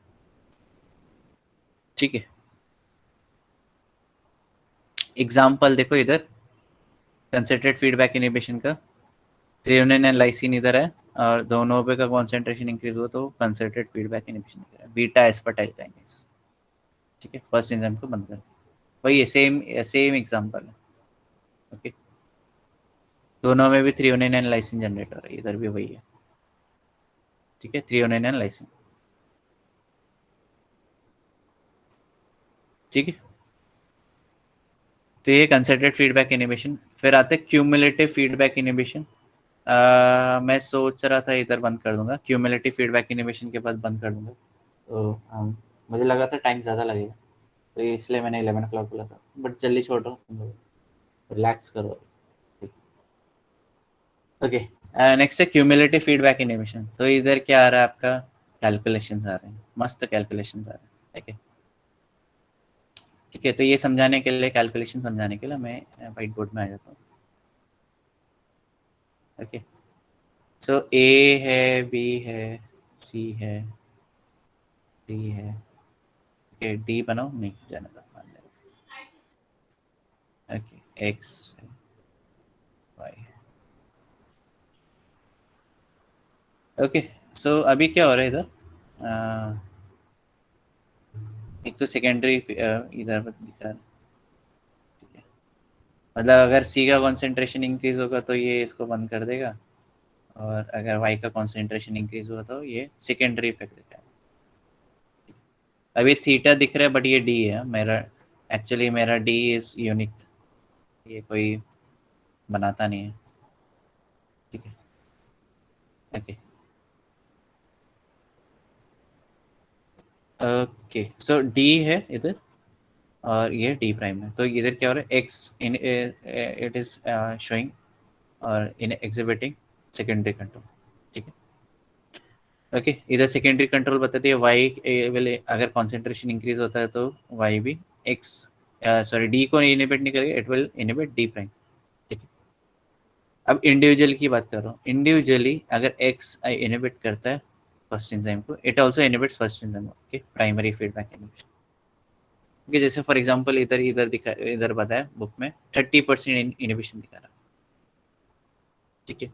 कभी भी 100% इनिबिशन नहीं दिखाएगा, ठीक है। क्यूमुलेटिव फीडबैक इनिबिशन में इधर 100% इनिबिशन नहीं दिखाएगा, इंडिविजुअल एंड प्रोडक्ट। क्यों? क्योंकि ऑब्वियसली इसको ए को दूसरे पाथवे में भी काम करना है, जैसे फॉर एग्जांपल एक्स का ही कॉन्सेंट्रेशन इंक्रीज हुआ, ठीक है, उसने डी को भी वन किया सेकेंडरी फीडबैक रेगुलेशन से, एंड फर्स्ट एंजाइम को भी इनिबिट किया, but first enzyme will not be inhibited completely, it will B inhibited partially. तो जैसे फॉर एग्जांपल 30% इनिबिशन दिखा, ठीक है, कैलकुलेशन बाकी है, ओके। और दूसरे केस में क्या हुआ कि वाई का कॉन्सेंट्रेशन इंक्रीज हुआ, उसने सेकेंडरी ब्रांचिंग पाथ को बंद कर दिया, and it inhibits first enzyme, ठीक है, लाइक फॉर एग्जांपल 50% उसने इनिबिशन दिखा, ओके। तब क्या बोलोगे? अब इसमें देख सकते हो 30% इनिबिशन है, मतलब कितना परसेंट एंजाइम वर्किंग है? 70% है, 70% एंजाइम वर्किंग है, करेक्ट है कि नहीं? 30% इनिबिशन दिखा रहा है, मतलब 70% एंजाइम वर्किंग कंडीशन में, राइट, ओके। एंड इसमें 50% इनिबिशन दिखा रहा है, मतलब 50% वर्किंग है अभी भी, इनिबिशन 50% है और वर्किंग 50% है, ठीक है, ओके। सर जब दोनों मिलके दोनों का कॉन्सेंट्रेशन हाई हो जाएगा, एक्स एंड वाई का दोनों का कॉन्सेंट्रेशन हाई हो जाएगा, तो दोनों मिलके as in concerted feedback inhibition type, ये दोनों भी फर्स्ट एंजाइम को बंद करेंगे, ठीक है। बट इफिशिएंसी क्या रहेगी दोनों को बंद करने की? इट विल बी लेस, ठीक है। ऐसा नहीं है कि 100% हो जाएगा, but it will be less. कैसे लेस? ठीक है, तो इधर कितना था, 70% एंजाइम फंक्शनल था, और इधर कितना है, अभी भी 50% फंक्शनल है इधर, ओके। मैं इधर की बात कर रहा हूँ, 70% is functional and 50% is functional, ठीक है, ओके। ये एंजाइम की, ए एंजाइम की, तो जब दोनों मिलके बंद कर रहे हैं तो हम लोग देख लेते हैं फंक्शनल कितना था, 70% इंटू 50%, ठीक है। जब दोनों मिलके काम कर रहे हैं तो कितना परसेंटेज हो जाता है?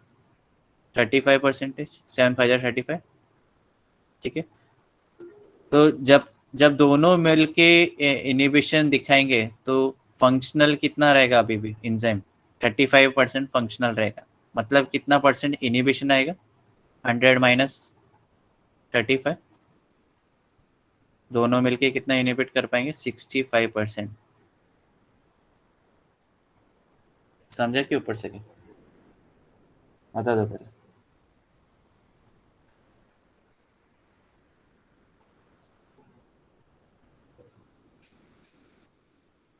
किसी को नहीं समझ में आया तो मुझे बता दो, मैं रिपीट कर दूंगा। यस रोहित,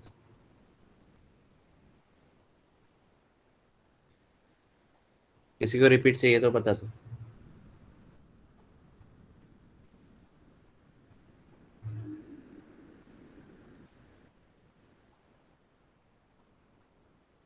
समझा ये? ओके, सो ओके, अगर तुमको समझा रहेगा तो मैं सम देता हूँ। एक्स अलोन इज इनिबिटिंग 60%, ठीक है, और वाई अलोन इज इनिबिटिंग 40%, ठीक है। अब मुझे बताओ जब दोनों एक साथ आएंगे तो कितना परसेंट इनिबिशन दिखाएंगे?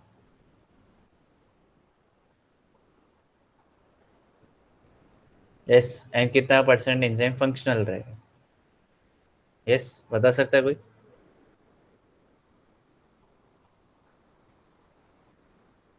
कितना फंक्शनल रहेगा एंजाइम और कितना एंजाइम इनिबिट होगा? पार्शियल इनिबिशन दिखा रहा है ना, कितना परसेंट फंक्शनल रहेगा, कितना परसेंट नॉन फंक्शनल रहेगा, ये इनिबिट हो जाएगा। यस 76 पक्का 76। ओके सलोनी ने 24 इनिबिशन बोला है। तो जीता इनिबिशन है कि एक्टिवेशन है, मतलब एंजाइम वर्क करे कैसे?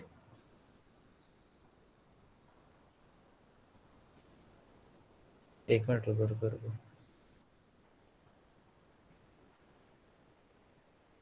76 क्या इनिबिशन या एक्टिवेशन? कुछ गलत नहीं हो रहा? ठीक है, तो इसमें से क्या है, ये इसने इनिबिशन दिखा है राइट, ठीक है। तो अभी भी फंक्शनल कितना है ये हम लोग देख रहे हैं।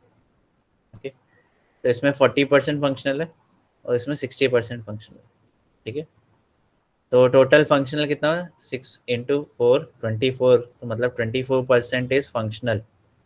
ध्यान से सुनो, 24% इज फंक्शनल इन नेचर, ठीक है। तो 100 - 24 कर दो तो 76% इज इनिबिशन, ठीक है। तो मतलब क्या हुआ, जब दोनों मिलके काम करेंगे तो 76% इनिबिट कर देंगे। हाँ हाँ ओके। सोचिए था 24% इनिबिशन नहीं था, 24% एक्टिवेशन या फंक्शनल था, ठीक है। चलो अभी एक और दे देता हूँ, अब थोड़ा नहीं नहीं चलेगा, सीख रहे हो कोई प्रॉब्लम नहीं, सॉरी मत बोलो। Okay so x 55%, Y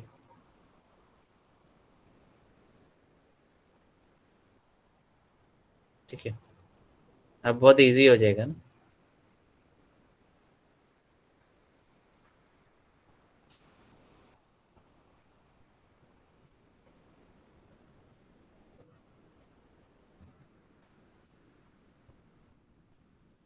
easy है, हो गया आंसर।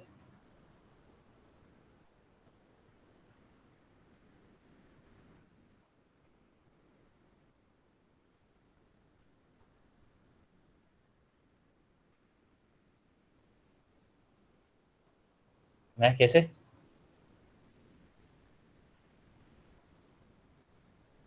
ओके एक मिनट रुको, मेरा भी शायद बोल रहा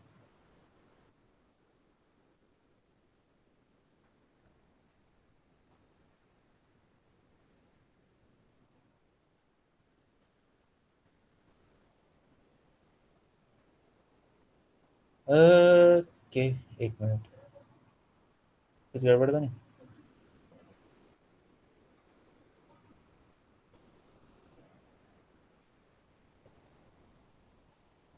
लग रहा है गड़बड़ है। रोहित एक बार चेक करो, फिर से देख, फिर से बोलता हूँ। 50% इनिबिशन, 20% इंडिविजुअली इनिबिशन दिखा रहा है, तो एक्टिवेशन कितना हुआ? 80%। और इधर कितना हुआ? 45%। कितना होता है 45 × 80?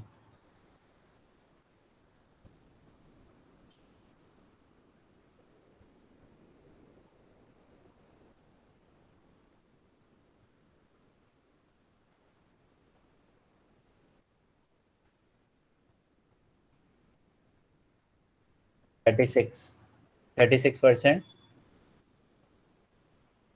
36% एक्टिवेशन, ठीक है। तो मतलब क्या हुआ, 100 - 36 कितना हुआ?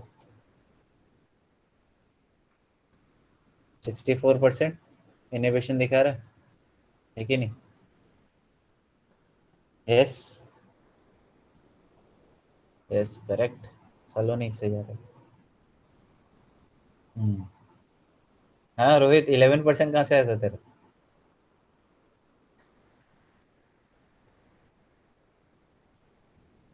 हाँ नहीं सॉरी नहीं, समझा ना किधर मिस्टेक हो।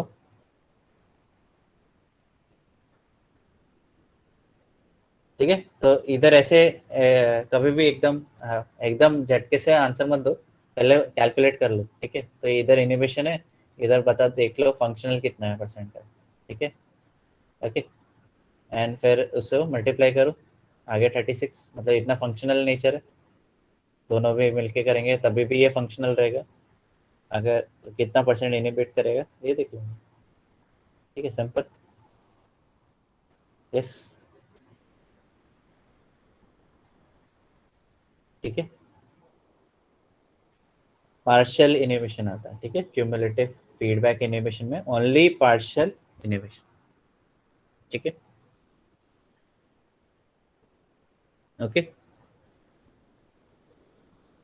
So hopefully you have understood this. Yes, सबको समझा कि ऊपर से गया? बता दो, किसी को रिपीट चाहिए? Anybody?